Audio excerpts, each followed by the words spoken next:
Okay, now we have The Rape of the Lock by Alexander Pope. So it is a poem and actually a mock epic है. Mock epic यानी कि epic क्या होती है? Epic वो होती है ऐसी पोइम जिसमें जो एक्शंस बड़े जाइगेंटिक किस्म के होते हैं और जो हमारा प्रोटैगनिस्ट होता है वो मेल होता है और वो बड़ी एक रॉयल किस्म की फैमिली से होता है. आमतौर पर वो डेमी गॉड होता है यानी कि उसके जो पेरेंट्स होते हैं वो हाफ ह्यूमन और यानी कि पेरेंट्स में से एक ह्यूमन होता है और एक जो है वो गॉड होता है. गॉड गॉडिस हो सकते हैं. ऑडिसी है, इलियड है और उसके अलावा जो है हमारे पास एनीड है. ये मेजर जो इसमें एग्जांपल्स हैं. उसके अलावा जो हम पैराडाइज लॉस्ट हमने पढ़ी थी उसमें भी यही था. लेकिन यहाँ पे जो हमारा प्रोटैगनिस्ट है एक्चुअली ही इज़ नॉट बल्कि शी इज़ है यानी कि वो एक फ़ीमेल है. ये भी इसमें एपिक मॉक है. उसके अलावा जो इसके एक्शंस हैं वो बड़े स्प्लेंडेड किस्म के नहीं हैं बल्कि वो ट्रिवियल किस्म के हैं. इसमें जो एपिक में एक बैटल ज़रूर होती है. यहाँ पे जो बैटल है वो वॉर बैटल है. सॉरी जो उसमें जो कार्ड गेम जो है उसको जहाँ पे बैटल के तौर पे लिया गया है. और इसके अलावा जो शील्ड होती है उसमें हीरो की इसमें जो इसकी शील्ड है वो भी ज़ाहिर है. जो मेकअप वगैरह होता है जो उसको क्लॉथिंग वगैरह होती है उसी को शील्ड के तौर पे कहा गया है. तो ये सब चीज़ें जो हैं उसने अलेक्जेंडर पॉप ने बड़े बेहतरीन तरीके से पोर्ट्रेट की हैं. मतलब अगर इसको देखा जाए तो ये मेरे ख्याल में एक परफेक्ट मॉक एपिक है. और जो इसका फर्स्ट एडिशन है 1712 में and the second one in 1714 was is take its way into the world. और जो सेकंड वन था उसमें उसने जो मिस्टेक्स थी वो उसने उसमें रिमूव की और उसके अलावा उसमें इसने कोई ना कोई जो था लेसन उसने उसमें दिया. पहला जो था उसमें एक्चुअली 1711 में एक इंसिडेंट हुआ था टू फैमिलीज़ में. एक फैमिली का लड़का था और एक फैमिली की लड़की थी. तो उसमें उसने लड़की के जो लट थी वो उतार ली थी. तो उसमें दोनों फैमिलीज़ में क्लैशेस आ गए थे. उन क्लैशेस को ख़त्म करने के लिए John Carroll was mutual friend of both the families and by good luck या बाय चांस जो था वो अलेक्जेंडर पॉप का भी फ्रेंड था यानी कि वो तीनों लोगों का फ्रेंड था. तो उसने फिर कहा कि इन दोनों फैमिलीज़ के दरमियान जो है रिकनसाइल होना चाहिए. इसके लिए जो पॉप से उसने फिर कहा कि आप ऐसा करो एक राइटिंग लिखो जिसमें ये बताओ कि इतनी भी बड़ी बात नहीं है अगर उसने बालों की लट काट भी ली है. तो मेरे तो ख्याल में उस टाइम की फैमिली में जो इसका जो रिक्वेस्ट करना ही एक स्टाइल था. लेकिन हकीकत ऐसी है जो बुक्स में या जो हिस्ट्री में लिखी हुई है किसने रिक्वेस्ट की थी. तो इससे फिर जो दोनों फैमिलीज थी उनको पता चला कि हमने एक छोटी सी बात को इतना बड़ा बतंगड़ बना लिया था. तो उन्होंने फिर इसको थोड़ा लाइटली लेना शुरू कर दिया. तो उसमें देखो जो सब लोग थे इसमें शामिल थे दोनों फैमिलीज भी और पॉप खुद ये सब लोग कैथोलिक थे. ठीक है. और बस ये था इसका थोड़ा सा background. Next we have characters में मोस्ट इम्पोर्टेंटली बेलिंडा है और प्रोटैगनिस्ट है वो यानी कि चूँकि मॉक एपिक है तो हर चीज़ का उल्टा किया गया है. उसमें जो एपिक होती है उसमें मेल होता है जहाँ पे फीमेल है. ठीक है. तो एक्चुअली में जो इसका नाम था यानी कि जिस लड़की के समय बालों की लट काटी गई थी ही वाज एराबिला फार्मर. ठीक है. और जिस लड़के ने बालों की लट काटी थी वो था रॉबर्ट पैटर. रॉबर्ट पैटर भी कह सकते हैं, पैटर रॉबर्ट भी कह सकते हैं. और वो लॉर्ड था. चूँकि सब लोग एरिस्टोक्रेटिक फैमिली से थे तो definitely he was a Lord. और उसके अलावा जो कैलिसा है इसकी फ्रेंड है. थेलेस्ट्रिस जो है ये ब्लिंडा की एक और दोस्त है. एरियल है और एम्ब्रियल. ये एरियल और एम्ब्रियल जो है ये दोनों इम्पोर्टेंट मिशनरी के कैरेक्टर्स हैं. ठीक है. उसके बाद हमारे पास जो मशीनरी में जो लोग हैं जो कैरेक्टर्स हैं यहाँ पे 4 किस्म की मशीनरी आमतौर पे इस्तेमाल की जाती हैं. इस पोएम में भी 4 किस्म की बताई गई है. सिल्फ्स हैं, नॉर्म्स हैं, निम्फ्स हैं और सैलमेंडर्स हैं. अब ये जो चीज़ें हैं आप याद रखिएगा कि जितने भी एलिमेंट्स हैं इस दुनिया में 4 मेजर एलिमेंट्स हैं जिनसे ये पूरी यूनिवर्स बनी हुई है. तो उन्हीं का एक जो है एक जो कैटेगरी है मशीनरी की भी. ठीक है. जो इस पोएम में यूज़ हुई है. 4 किस्म के एलिमेंट्स हैं. एयर है, अर्थ है, वाटर है और फायर है. ठीक है. जिनसे हमारी यूनिवर्स जो है ये बनी हुई है. हमारी कायनात असल कायनात तो है नहीं, हम कह सकते हैं कि कायनात जो है वो प्लाज्मा से बनी हुई है जो स्पेस है. तो ये जो हमारी अर्थ है ये इन 4 चीज़ों से इनके कॉम्बिनेशन है ये. ठीक है. किसी ना किसी चीज़ में ये चीज़ें शामिल होती हैं यानी कि हमारी कायनात की जितनी भी चीज़ें हैं उनमें कायनात कह रही हूँ हमारी अर्थ की जितनी भी जो बनावट है जो स्ट्रक्चर है उसमें चीज़ें यूज़ होती हैं. ठीक है. तो उन्हीं 4 से रिलेटेड जो मशीनरी है वो यहाँ पे यूज़ की गई है. यहाँ पे जो मशीनरी का रोल है वो भी एपिक की तरह इन्फ्लुएंस नहीं है उसका. जैसे कि हम देखते हैं कि जो इलियड है उसमें ये जो सारी इलियड हुई थी अगर आपने वो इलियड पढ़ी हुई है तो उसमें आपको पता होगा कि वो ज़्यूस ने शुरू करवाई थी क्योंकि उसके ख्याल में इस दुनिया पे लोग ज़्यादा हो चुके थे, ह्यूमन रेस जो थी उसकी तादाद एक्सीड कर चुकी थी, लिहाजा इसको कम करने के लिए उसने ये लड़ाई जो थी वो शुरू करवाई थी। वो बाद में काफ़ी सारे एक्सीडेंट्स आते गए, लेकिन जो असल मकसद था उसके पीछे वो ज़्यूस ही था, यानी कि वो इतना पावरफुल है कि वो एक बैटल करवा सकता है और नस्लों की नस्लें उजाड़ सकता है। लेकिन यहाँ पे जो मशीनरी है वो आपको नज़र आएगी बेबस।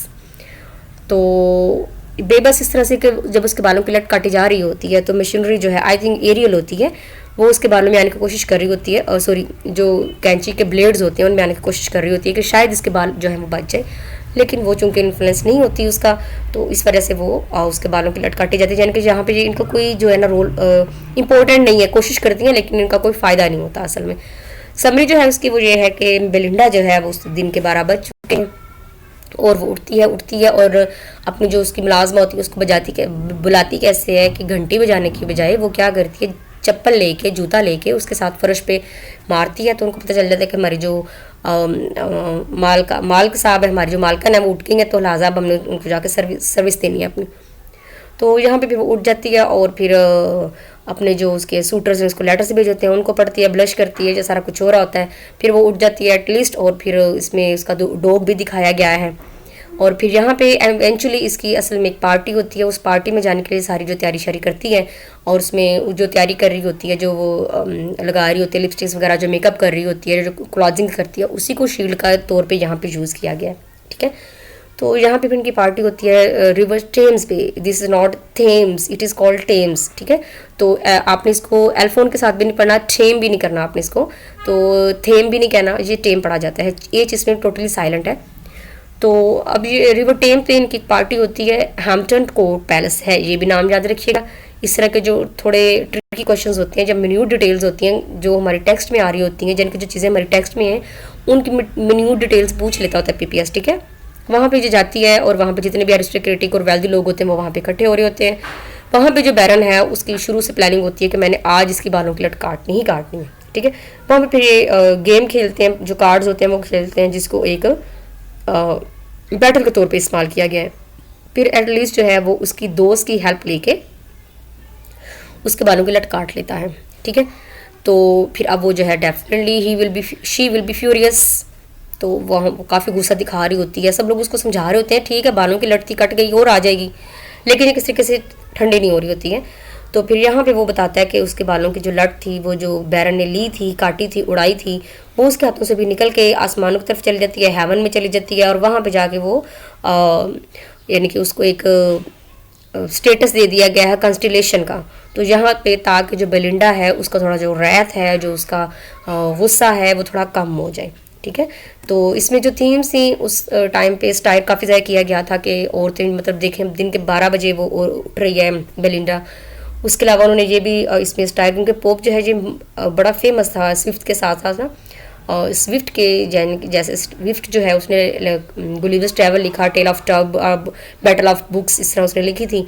तो इस जो पॉप है इसने भी बिटर किस्म के स्टाइल किए थे, लेकिन स्विफ्ट से हाथ थोड़ा इसने होला ही रखा था, लेकिन किया था इसने भी स्टाइल। ठीक है, तो इसी पोइम को जब हम पढ़ते हैं तो उसमें उसने ये भी बताया हुआ है कि उस टाइम पे जो लोग थे वो अपने कपड़ों के जो दाग होते थे उनकी ज़्यादा परवाह करते थे, लेकिन अगर उनके रूह पे या उनके दिल पे कोई दाग लग जाता है तो उसकी उनको परवाह नहीं होती थी। तो ये भी स्टाइल था।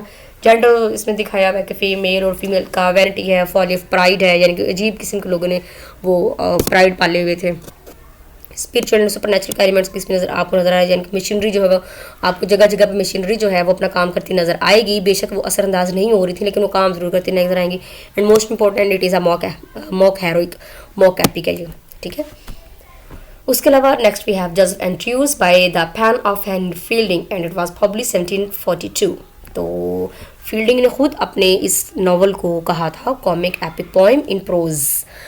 तो यानी कि उसके ख्याल में इसमें एपिक जो एक्शंस होते हैं, यानी कि एपिक पोएम के जो एक्शंस होते हैं, जो एक स्प्लेंडेड फॉर्म होती है वही यूज़ की गई है, लेकिन थोड़ी कॉमिक तरीके से, लेकिन प्रोज के स्टाइल में, यानी कि प्रोज की शक्ल में। जो कॉमिक एपिक थी उसको मैंने प्रोज में चेंज कर दिया। तो चूंकि उस टाइम पे कोई नॉवल की ऐसा जॉनरा जो था वो डेवलप नहीं हुआ था जिसको हम आज जानते हैं। आज हमारे पास प्रोज में काफ़ी सारी चीज़ें आ जाती हैं, हिस्टोरिकल अलग होते हैं, बायोग्राफी होती हैं, ऑटोबायोग्राफी होती है, और उसके अलावा जो शॉर्ट नावल्स हैं, बड़े नावल हैं, छोटे नावल, शॉर्ट स्टोरी, ये सब कुछ होता है। लेकिन उस टाइम पे ऐसा इतने सारे जॉनर्स डेवलप नहीं हुए थे, लिहाजा उस वजह से उसने इसको कहा था comic epic poem in prose. अच्छा, उसके अलावा जो है इसका जो फुल टाइटल है the history of the adventures of Joseph Andrews and of his friend Mister Abraham Adams. अब यहाँ पे जो इम्पोर्टेंट चीज़ें हैं ना, एक तो ये कि इसका जो सीक्वल समझ लें या आप इन्फ्लुएंशियल समझ लें कि एक नावल लिखा गया था 1740 में जिसका नाम था पमीला और वर्चुअली वाजिड। तो उसमें ये दिखाया गया था कि औरतें जो हैं कुछ भी हो जाए, आप उनको जितना मर्जी आप उनको सड्यूस कर लें, कुछ भी कर लें, अप्रोच करने की कोशिश करें, आप उनको लालच देने की कोशिश करें पैसे की, लेकिन वो कभी भी आपकी बात नहीं मानेंगी इफ दे आर कमिटेड। तो यहाँ पे भी बिल्कुल वही थीम लेके वही सिचुएशंस दिखाई गई हैं, लेकिन थोड़ा ज़्यादा इसको लेंथी किया गया है। जोसेफ एंड्रयूज़ ने यहाँ पे अपने जो इसका एक चैस्टिटी थी, औरतों की तरह उसने अपने आप को सेव रखा। तो उसको भी जो इसकी मालकुन होती है वो इसको काफ़ी अप्रोच करने की कोशिश करती है, लेकिन ये उसकी हर जो उसका जो एक्शन होता है उसके रिएक्शन में ये अपने साबित कदम रहता है। तो दूसरा ये इसमें जो सिंबलिज्म है ना, जोसेफ एंड्रयूज़ का जो नाम है जोसेफ कौन है? ये यूसुफ इस्लाम जो है उन्हीं का कंसेप्ट लिया गया है कि जिस तरह वो जो थे अपने बदतरीन हालात में भी उन्होंने इस्लाम को जुलेहा की बात नहीं मानी थी, उसी को ये नाम लिया गया उन्हीं से। उसके अलावा अब्राहम एडम्स हैं, तो ये जो इसमें आपको इसका जो दोस्त है वो एक पार्सन था, चर्च में था, तो उसमें इब्राहिम अलैहिस्सलाम का और आदम अलैहिस्सलाम का नाम इस्तेमाल किया इसने अपने जो नावल जो था उसको एक बेहतरीन टच देने के लिए, इसे ब्लेंडेड टच देने के लिए इसने जो आदम जो मतलब बेहतरीन किस्म के जो यानी कि जो बड़े बड़े नबी हैं उनके नाम इस्तेमाल किए थे। अब यहाँ पे जो बिल्डिंग्स रोमन जो है एक टेक्निक इसमें भी किसी हद तक यूज़ हुई है। उसमें क्या होता है कि जो राइटर होता है उसकी पूरी लाइफ दिखाई जाती है छोटे से लेके बड़ा होने तक, और उसके अलावा मेंटली भी वो दिखाया जाता है कि पहले वो मतलब एक कम लेवल पे होता है, फिर वो खुद को मेंटेन करता है, मेंटली वो अपने आप को स्ट्रॉन्ग बनाता है। ठीक है, तो इसमें हमारे पास जो एग्जांपल्स हैं जेन आयर है, ग्रेट एक्सपेक्टेशंस है, टॉम जॉन्स है, एमिल ऑन द फ्लॉस, इसके अलावा भी काफ़ी सारे एग्जाम्पल्स हैं। ठीक है, जो हमारे जिनका नाम हमें पता है। तो एक और जो पिकारिस्क जो है ये भी टेक्निक इस्तेमाल की गई है। इसमें क्या होता है कि जो हमारा हीरो होता है वो एक लोअर क्लास से ताल्लुक़ रखता है उसका, और वो परफेक्ट हीरो नहीं होता, उसमें इमोरल जो हरकत होती हैं वो पाई जाती हैं उसमें। जैसे कि हमें ईलियड दिखाया गया, ओडिसी दिखाया गया, वो मतलब परफेक्ट लोग थे। लेकिन जहाँ पे जो आपको प्रोटैगनिस्ट नजर आएगा वो थोड़ा कम लेवल का होगा, यानी कि उसमें कोई ना कुछ बुराइयाँ भी पाई जाएंगी। अच्छा, इसमें ये होता इसलिए क्योंकि पहले जो हम लोग हीरो हीरोइन प्रेजेंट कर रहे होते थे वो मतलब होता था बड़ी हाई क्लास का होता था, तो उसमें तो कोई गलती की गुंजाइश नहीं ना होती थी। तो लेकिन यहाँ पे जो है जो समझे कि इसमें हमर्शिया दिखाया जाता था, लेकिन हमर्शिया एक्चुअली नहीं होता था। हमर्शिया जैसे इडिपस रेक्स को हम देखते हैं उसकी हर चीज़ परफेक्ट होती थी, लेकिन उसमें एक चीज़ हमर्शिया थी। लेकिन जहाँ पे जो हमारा जो प्रोटैगनिस्ट होता है वो हमर्शिया तो उसमें नहीं पाया जाता, लेकिन वो चूँकि एक स्प्लेंडेड फैमिली से ताल्लुक़ नहीं होता, इसका लिहाजा थोड़ी थोड़ी इसकी जो हरकत होती हैं वो थोड़ी लो किस्म की हो सकती हैं। तो नेक्स्ट जो है हमारे पास इसके कैरेक्टर्स हैं। जोसेफ एंड्रयूज़ है, ये कौन है? ये प्रोटैगनिस्ट है, और ये पमीला एक नावल नेक्स्ट आएगा वो उसका भाई है लड़की का। फैनी गुडविल है, फैनी गुडविल ये वो लड़की है जो कि इसकी जोसेफ की लव इंटरेस्ट है, और लेडी बूबी है जिसके यहाँ ये काम करता है, जो उसको सबसे ये इसको तंग कर रही होती है। अब्राहम एडम इसका दोस्त है, और मिस्टर विल्सन है ये कि बाद में जाके पता चलेगा कि ये तो जोसेफ का भाई है, सॉरी बाप है। और उसके अलावा हाँ जी पमीला एंड्रयूज़ इसकी बहन है। ठीक है, ये मेन कैरेक्टर्स थे। इसके अलावा आपको कैरेक्टर्स नज़र आएंगे। सिनॉप्सिस में जो होता है कि जोसेफ एंड्रयूज़ जो है वो कि अपनी एक जब से उसने होश संभाला वो खुद को पाता है कि वो एक थॉमस बॉबी जो है उसकी स्टेट पे काम करता है। फिर ये लोग लंदन जाते हैं तो अपने साथ अपने मुलाजिम को भी ले जाते हैं, यानी कि लेडी बूबी और थॉमस बूबी जो है इसको अपने साथ ले जाते हैं। वहाँ पे जाके जो थॉमस बूबी है उसकी डेथ हो जाती है, और उसके 6 दिन बाद ही जो लेडी बूबी होती है वो अपने दोस्तों के साथ बैठ के पार्टी कर रही होती है। ठीक है, अब क्या है जे उसका हस्बैंड फोत हो चुका है, मर चुका है, तो लिहाजा ये जो है ये जो जोसेफ एंड्रयूज़ है इसकी तरफ अट्रैक्ट हो जाती है, यानी कि पहले से थी लेकिन अब इसको चूँकि ज़्यादा मौका मिल जाता है, ये इसको बार बार अप्रोच करने की कोशिश करती है, लेकिन ये वहाँ पे उसको हर तरीके से उसको रिफ्यूज़ कर रहा होता है। तो जहाँ पे इसकी एक मुलाजमा होती है, वो उसका नाम मेरे ज़हन में नहीं आ रहा, वो जो है वो एजेड भी होती है और इतनी प्यारी भी ज़ाहिर नहीं होती है, तो लेकिन वो जो है वो भी जोसेफ एंड्रयूज़ को मतलब अभी इतना यंग नहीं है, मतलब अभी नौजवान है आप समझ लें, यानी कि अभी बिल्कुल यंग भी नहीं हुआ ये। तो जो वो होती है इसकी मुलाजमा होती है लेडी बूबी की, वो भी जोसेफ एंड्रयूज़ को ना अप्रोच करने की कोशिश कर रही होती है, लेकिन ये उसको भी रिफ्यूज़ कर देता है। लिहाजा फिर ये इस पर ब्लेम करती है कि ये जो है ना हमें कुछ नहीं समझता, इस तरह करके ना तो इसको निकाल दिया जाता है काम से। तो ये बिल्कुल हज़रत इस्लाम की तरह उन्होंने भी अल्लाह ताला से ज़ाहिर यही कहा था कि मुझे जेल खाना पसंद है बजाय इसके कि मैं औरतों के चुंगल में फंसूँ। तो ये जो है ये भी जोसेफ एंड्रयूज़ जो है ये भी क्या करता है कि जॉब से हाथ धो देता है, लेकिन ये वापस आ जाता है और वापस आके ये फिर अपने गाँव जा रहा होता है ताकि ये जो अपनी इसकी बिलव्ड है फैनी उसको ये उससे रीयूनाइटेड हो जाए। लेकिन रास्ते में क्या होता है कि इसको जो होते हैं कुछ लोग उसको लूट लेते हैं, इवन कि उसका लिबास भी ले लेते हैं और उसको वैसे छोड़ देते हैं। फिर वहाँ से गुजरते हुए कैरिज होता है, वो लोग फिर इसको रेस्क्यू करते हैं और एक इन में पहुँचा देते हैं। इन में एक लड़की होती है, बेटी होती है, वो भी इसको अप्रोच करती है, करने की कोशिश करती है, लेकिन ये उसको भी रिफ्यूज़ कर देता है। फिर ये वहाँ पे अब ये पड़ा होता है, तो फिर जो ब्राहम एडम होता है ये जा रहा होता है लंदन, जन के जो लंदन से वापस आ रहा था, तो जो उसका दोस्त है वो लंदन जा रहा होता है, तो रास्ते में इनका टकराव हो जाता है उसी इन में। तो वहाँ पे फिर ये दोनों दोस्त मिल जाते हैं और वो उसको बताता है, जोसेफ एंड्रयूज़ को इसका दोस्त बताता है कि मैं जा रहा हूँ इस तरह से लंदन जा रहा हूँ, मैंने सरमन्स जो हैं वो पब्लिश करवाने हैं।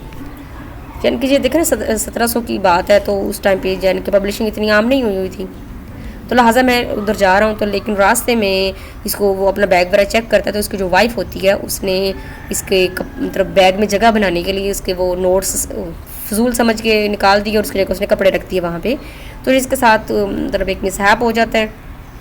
वहाँ से ये फिर जो दोनों हैं ये घर आ रहे होते हैं, तो कैरिज में फिर बैठते हैं। तो लेकिन वो कैरिज से बाय चांस जो है जो इसका दोस्त है एडम्स, ये कैरिज से अलग हो जाता है, तो फिर जंगल में चला जाता है। तो जन के चलते चलते जंगल में चला जाता है, वहाँ से फिर उसको आवाज़ आ रही होती है किसी लड़की के चीखने की, मदद के लिए बुला रही होती है। ये वहाँ पे जाता है और उस लड़की को रेस्क्यू करता है, एंड ड्रामेटिकली वो जो लड़की होती है वो फैनी होती है। फिर ये उसको लेता है और ये लोग जो हैं फिर सब इकट्ठे हो जाते हैं।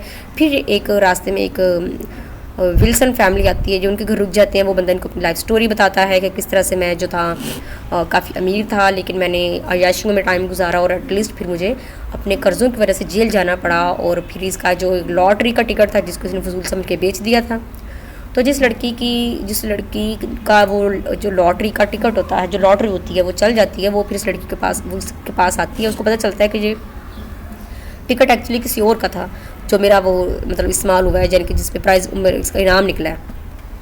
लड़की फिर विल्सन के पास जेल में आती है और उसको बताती है किस तरह से तुम्हारा जो लॉटरी का टिकट था, जो तुम्हारी लॉटरी थी वो यानी कि उस पर इनाम निकला है। तो वो कहती है मैं चलो तुम्हारी हेल्प करना चाहती हूँ। तो यानी कि अगर इसके पास होता तो ज़ाहिर है फिर तो सारी दौलत इसी के पास आ जाती, तो अब वो इसकी हेल्प करने आती है। तो ये फिर उसी से शादी कर लेता है, ये दोनों आपस में शादी कर लेते हैं जो भी था। तो उसके बाद फिर ये वहाँ से जी निकलते हैं और फिर इनको अपनी स्टोरी बताता है कि मेरी ज़िंदगी में और तो कोई प्रॉब्लम नहीं है, लेकिन मेरा एक छोटा बच्चा था, वो यानी कि अभी छोटा ही था, पालने में थी, तब वो किसी ने चुरा लिया है। उसके अलावा जो मेरी लाइफ है वो बड़ी बेहतरीन है। ये वहाँ से छोड़ के उसको फिर फिर ये पहुँच जाते हैं, ये आ रहे होते हैं। फिर रास्ते में कोई इनको और लोग जो होते हैं वो इनको कर लेते हैं, बांध लेते हैं, यानी कि इनको तंग कर रहे होते हैं। तो लेडी बूबी के जो नौकर होते हैं वो फिर उनको छुड़ा लेते हैं और ले जाते हैं लेडी बूबी के पास डायरेक्ट। अब वहाँ पे जाके है ये हमारा जो नावल है ये अब लास्ट की तरफ जा रहा है। वहाँ पे जाके जो लेडी बूबी होती है वो इसकी पूरी कोशिश होती है कि दोनों के आपस में शादी ना हो सके, क्योंकि जो जोसेफ एंड्रयूज़ है वो चाहता है कि इसकी जल्द से जल्द दोनों की शादी हो जाए ताकि वो जो फैनी है उसको प्रोटेक्ट करने का इसके पास पूरा राइट आ जाए। लेकिन लेडी बूबी जो होती है वो अब इसके खिलाफ है।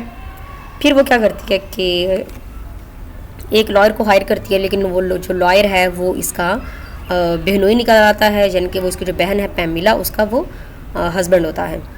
फिर यहाँ इसके बाद काफ़ी करते कराते फिर ये पता चल जाता है कि जो फैनी है ये तो एंड्रयूज़ की डॉटर है, तो ये जोसेफ एंड्रयूज़ और फैनी एंड्रयूज़, तो लिहाजा ये दोनों तो बहन भाई हो गए, इनकी शादी नहीं हो सकती। लेडी भी बहुत खुश हो जाती है। लेकिन फिर पता चलता है कि जो एंड्रयूज़ फैमिली है उन्होंने ये इनकी अपनी सगी बेटी नहीं है। फिर प्रॉब्लम आ जाती है लेडी बूबी के लिए कि अब ये फिर प्रॉब्लम आ गई है। फिर पता चलता है कि जो लेडी बूबी है, सॉरी जो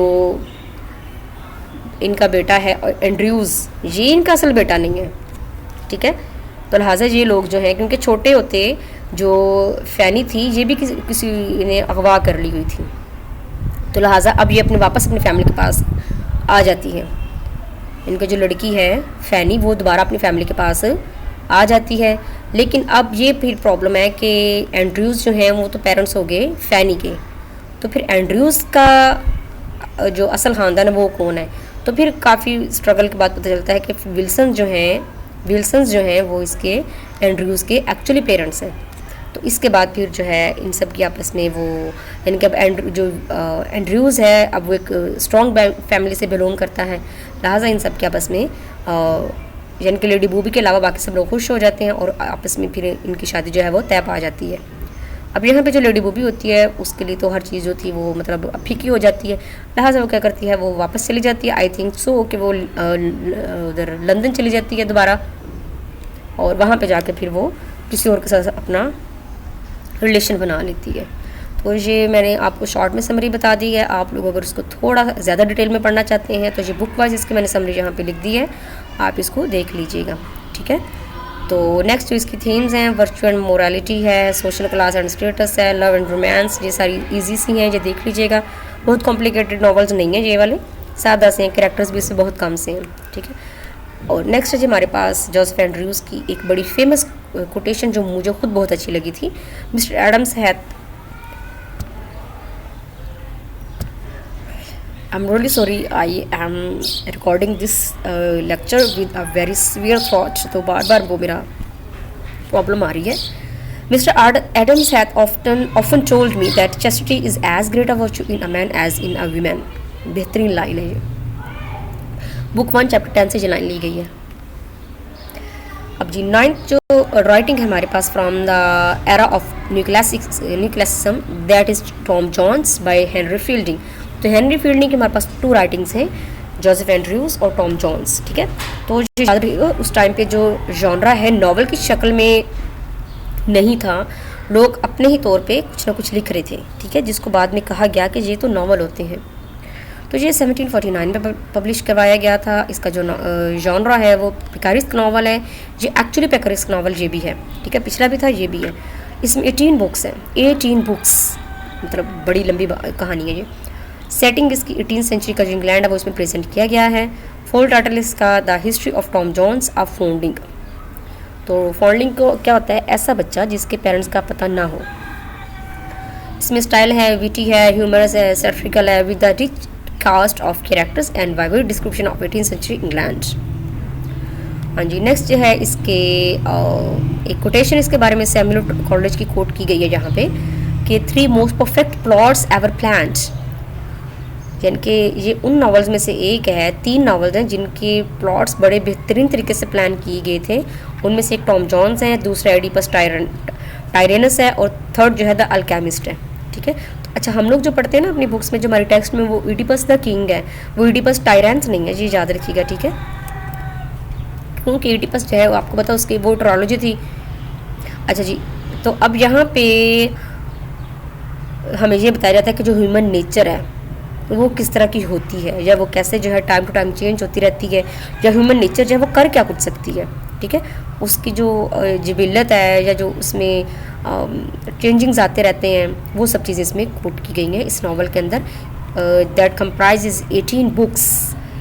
इसमें जो कैरेक्टर्स हैं वो मैंने अलग अलग फैमिलीज़ के हिसाब से इनको सेट किया हुआ है। हाँ जी, सबसे पहले हमारे पास है मास्टर थॉमस, प्रोटैगनिस्ट है, और इसका जो निक नेम है वो टॉम हो जाएगा डेफिनेटली। ये एक इलिजिटिमेट बॉय है, ज़ाहिर है इसके पेरेंट्स का, इसके बाप का आपको कभी भी पता नहीं चलेगा। स्क्वायर अलवर्दी का ये वार्ड है, ठीक है, यानी कि वो इसकी देखभाल करते हैं, स्क्वायर अलवर्दी। अब स्क्वायर अलवर्दी जो है, स्क्वायर जो है ये एक नाम नहीं है, ये एक टाइटल होता है। जैसे हमारे भी यहाँ पे ज़मींदार होते हैं, नंबरदार होते हैं, उस तरह से ये स्क्वायर जो है ये एक टाइटल होता है जिसके पास ज़मीनें काफ़ी ज़्यादा होती हैं। अलवर्दी जो है ये इनका ज़ाहिर फैमिली नेम है। तो ये जो है समरसेट जो है यहाँ पे इसका ये इस प्लेस पे स्टेट का ये मालिक है। मिस ब्रिडगेट अलवर्दी, ये इसकी बहन है जो बाद में शादी करेगी, तो इसका जो बिलीफील्ड से शादी करेगी तो ये मिसेस बिलीफील्ड बन जाएगी, ठीक है। तो ये अलवर्दी की सिस्टर है। इसको पोर्ट्रेट काफ़ी कम किया गया है, लेकिन एक बड़ी स्ट्रॉन्ग कैरेक्टर है इसका इसमें, ठीक है। इनके स्टोरी में आपको बार बार ये नज़र नहीं आएगी, लेकिन है इंपॉर्टेंट ये। बिलीफील्ड्स, ये सेकंड फैमिली है, कैप्टन जॉन बिलीफील्ड है, यानी कि जो ब्रिडगेट की सिस्टर है, ये उसका हस्बैंड है, यानी कि ब्रिडगेट का ये सन इन लॉ होगा। तो अब मिसिस बिलीफील्ड यानी कि ये टॉम जॉन जो है जिस घर में रहता है, वहाँ पे ये औरत उसकी उस आदमी की ये बहन है स्क्वायर अलवर्दी की। आई एम रियली सॉरी अगर आई थिंक मैंने थोड़ा ख़राब ही समझा दिया। खैर, मास्टर विलियम बिलीफील्ड, बाप का नाम है जॉन बिलीफील्ड और बेटे का नाम है विलियम बिलीफील्ड। तो विलियम बिलीफील्ड जो है ये मिसिस बिलीफील्ड और कैप्टन बिलीफील्ड का बेटा है, और ये जो है इंतहाई एक गलत किस्म का इंसान है, यानी कि ये अपने मकसद के लिए कुछ भी कर सकता है। डॉक्टर बिलीफील्ड है, ये इसका भाई है, यानी कि मिसिस बिलीफील्ड का ये देवर या जेठ, आप मतलब सादा ज़ुबान में कह लें। तो ये नावल में जल्दी मर जाता है। स्क्वायर वेस्टर्न फैमिली जो है, स्क्वायर वेस्टर्न है, एक और स्क्वायर है, एक स्क्वायर अलवर्दी था, दूसरा स्क्वायर वेस्टर्न है। तो स्क्वायर अलवर्दी का जो हमसाया है ज़मीनों के हवाले से या स्टेट के हवाले से या स्टेटस के हवाले से, वो स्क्वायर वेस्टर्न है, ठीक है। इसकी जो बेटी है सोफिया, जिसको सोफी बी कहा जाएगा, ये जो है हमारी जो हीरो है टॉम जॉन्स, उसकी ये लव इंटरेस्ट है और इसकी ये ब्लड है, और एंड में इसी के साथ इसकी शादी भी होगी, ठीक है। मिस वेस्टर्न है, स्क्वायर वेस्टर्न की ये सिस्टर है, ठीक है। तो इसको ये है कि मुझे सारी दुनिया का पता है, लेकिन इसको कुछ भी पता नहीं होता। तो ये स्टाइल है, आयरनी है, ये वर्बल आयरनी इसको कहते हैं। हाँ जी, मिस मॉली है, इसमें जो माइनर कैरेक्टर्स है, मिस मॉली जो है ये जो टॉम जॉन्स हैं उनका एक मुलाजिम होता है ब्लैक जॉर्ज, ये उसकी बेटी होती है। और टॉम जॉन जो है पहले इसी में इंटरेस्टेड होता है, लेकिन फिर बाद में जब उसको पता चलता है कि ये खुद एक अच्छी लड़की नहीं है, तो ये फिर उसको छोड़ देता है। थॉमस स्क्वायर है, स्क्वायर, ठीक है, SQUARE। तो जो पीछे हम पढ़ रहे हैं वो SQUAIR है, तो लिहाजा इसमें फ़र्क है। जो नाम है ना सर थॉमस स्क्वायर, ये नाम है। जो हम पीछे आई वाला पढ़ रहे हैं वो टाइटल होता है, ठीक है। ये और नीचे वाला बंदा जो है द रेवर मिस्टर रॉजर, ये दोनों ट्यूटर्स हैं, ठीक है। थोड़े से नाम आप याद तो नहीं होंगे, लेकिन आप थोड़ा सा हिंट रख लीजिएगा कि जो दोनों ट्यूटर्स हैं, कभी कभी इसके क्वेश्चन पूछ लेते होते हैं वो। बाकी जो कैरेक्टर हैं ये तो इतने ज़्यादा इम्पोर्टेंट नहीं है, यानी कि इम्पोर्टेंस मराइए कि कहानी इनके गिर्द थोड़ी घूमेगी। नीचे लेडी बेलिस्टन है, ये वो लड़की है जो कि एटलीस्ट हर कीमत में टॉम जॉन से शादी करना चाहती है, तो ये इसके लिए कुछ भी कर सकती है, ठीक है। हाँ जी, आगे चलते हैं हम। अच्छा, जहाँ पे एक और चीज़ मैं बता दूँ, शायद आप लोग जो हैं, आप में से कुछ लोग जो हैं वो इसको ज़्यादा डिटेल में पढ़ें, तो उनको हैरियट नेम 2 दफ़ा नज़र आएगा वेस्टर्न्स की फैमिली में भी। ये देखें, मिस वेस्टर्न, इसका जो असल नेम है, इसका भी असल नेम हैरियट ही है। आगे जो आपको इसमें नज़र आ रहा है ना हैरियट, 5th नंबर पे जो आपको हैरियट नज़र आ रहा है, इसका नाम भी हैरियट है, लेकिन ये कोई और लेडी है। जो वेस्टर्न्स की फैमिली में हैरियट है, वो उसकी बहन का नाम, एक्चुअल नाम हैरियट है, ठीक है। तो ये नाम दो दफ़ा इस्तेमाल हुआ है। चलें जी, समरी में इसमें क्या है, ये होता है कि हमें ये बताया जाता है कि शॉर्ट्स की समरी में बहुत लिखी है, काफ़ी शॉर्ट्स मैंने लिखी है कि मिस्टर जो है स्क्वायर अलवर्दी, वो एक लॉन्ग ट्रिप से वापस आते हैं लंदन से, तो उनको अपने बेड पे एक बच्चा मिलता है। तो वो पूछते हैं ये किसका है, कौन है इसका वाली वारिस, कोई कहता है जी हमें नहीं पता। एटलीस्ट करते कराते जो हैं वो पहुंच जाते हैं। एक मुलाजमा होती है जेनी जॉन्स, और वो काम करती है मिस्टर पैट्रिज के घर में। तो ये कहा जाता है कि ये शायद इन दोनों का बच्चा होगा। तो जेनी जॉन्स जो है उसके लिए ज़ाहिर प्रॉब्लम थी, ये तो वहाँ पे काम करती थी, he was the wife of mister Partridge. तो ऐसा किया जाता है कि मिस्टर जो स्क्वायर अलवर्दी हैं वो ये कहते हैं कि जेनी जॉन से कहते हैं कि ठीक है, तुम्हारा बेटा मैं रख लेता हूँ, तुम अभी यंग हो, तुम ऐसा करो, ये जगह छोड़ के कहीं और चली जाओ, वहाँ पे जाकर तुम अपनी लाइफ शुरू करो, क्योंकि जब तक तुम यहाँ पे रहोगी तुम्हारे लिए प्रॉब्लम्स ही प्रॉब्लम्स हैं। वो कहती है ठीक है, वो ये जगह छोड़ के चली जाती है, और ये मान जाती है मेरा बेटा। अब यहाँ से चली जाती है, और यहाँ पे जो कहानी है वो इस तरह से फिर थोड़ी आगे बढ़ती है कि मिस ब्रिडगेट जो है उनकी शादी हो जाती है कैप्टन बिलीफील्ड से, और ये दोनों भाई होते हैं कैप्टन ब्लीफील्ड और इसका जो भाई होता है जिसकी डेथ हो चुकी है, मैंने आपको बताया भी है। ये दोनों यहाँ पे आते हैं और ये दोनों इंटरेस्ट शो करवा रहे होते हैं, क्योंकि जो स्क्वायर अलवर्दी हैं ये यानी कि इनकी पहले शादी हुई है, इनकी वाइफ और इनकी वाइफ यानी कि मर चुकी थी। जब नॉवल शुरू होती तो उनकी वाइफ मर चुकी है, ठीक है, तो इनके बच्चे भी नहीं हैं। तो अब जितनी भी स्टेट है वो सारी की सारी किसको जाएगी, इनकी बहन को जाएगी, बहन और उसकी फैमिली को जाएगी, क्योंकि इनका तो अपना कोई भी मतलब ना बीवी है ना बच्चे हैं, तो दोबारा इन्होंने शादी भी नहीं की है। लिहाजा हर बंदा चाहता है कि चले हमारी ब्रिडगेट जो है इससे शादी हो जाए। तो ये फिर कैप्टन ब्लीफील्ड जो है ये फिर एटलीस्ट शादी कर लेता है इससे, और इसका भी एक बेटा होता है जिसका नाम विलियम ब्लीफील्ड होता है, ठीक है। अब इस दौरान जो है ये हमें दिखाया जाता है कि जो कैप्टन ब्लीफील्ड है उसकी ख्वाहिश होती है।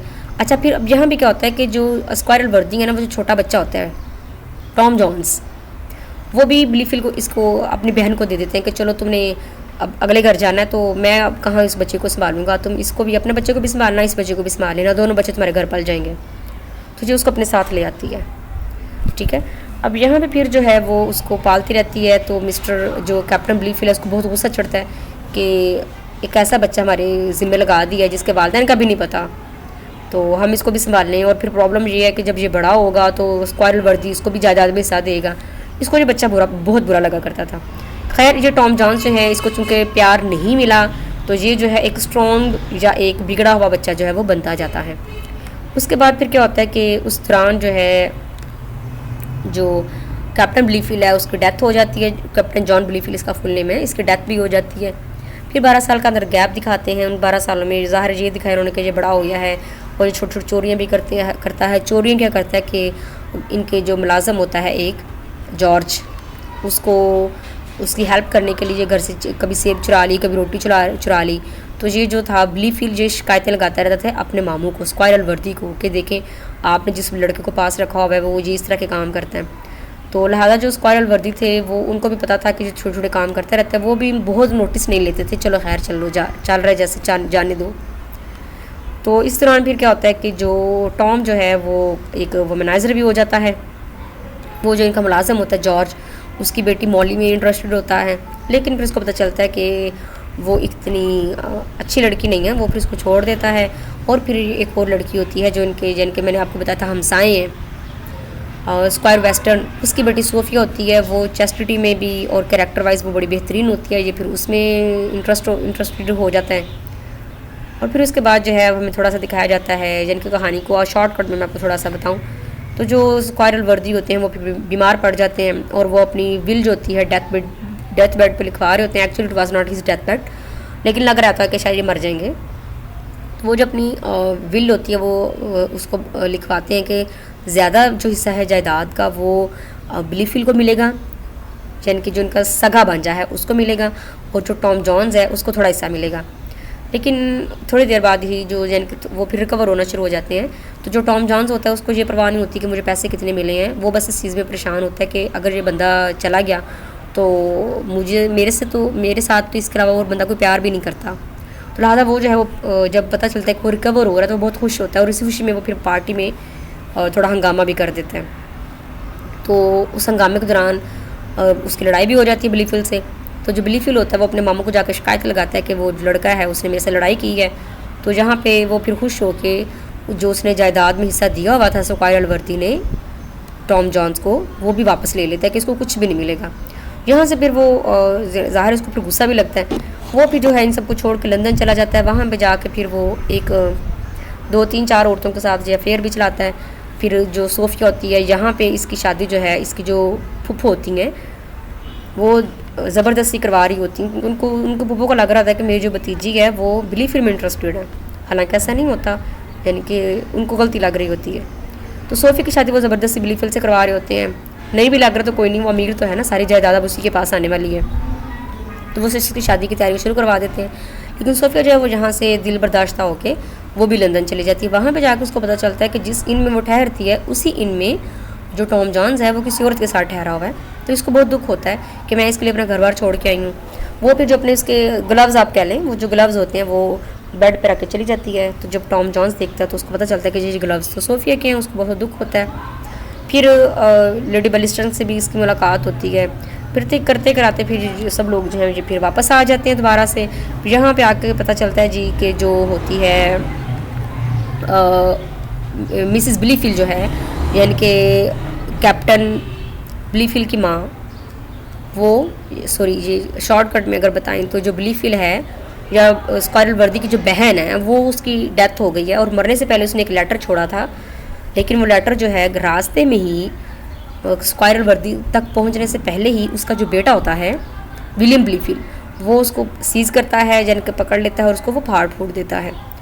तो यहाँ इसके बाद फिर जो है पता चलता है कि यानी कि सब लोग इधर इकट्ठे होना शुरू हो जाते हैं ना। फिर लेडी ब्लिस्टन भी आ जाती है, स्क्वायरल वर्दी, ये सब लोग जो है मुझे फिर जहाँ पे आ जाते हैं फिर पता चलता है कि जो टॉम है वो एक्चुअली में बेटा था मिस ब्रिडगेट का, यानी कि जो कैप्टन सॉरी जो विलियम ब्लीफील्ड है और टॉम जॉन्स जो है दोनों आपस में हाफ ब्रदर्स हैं।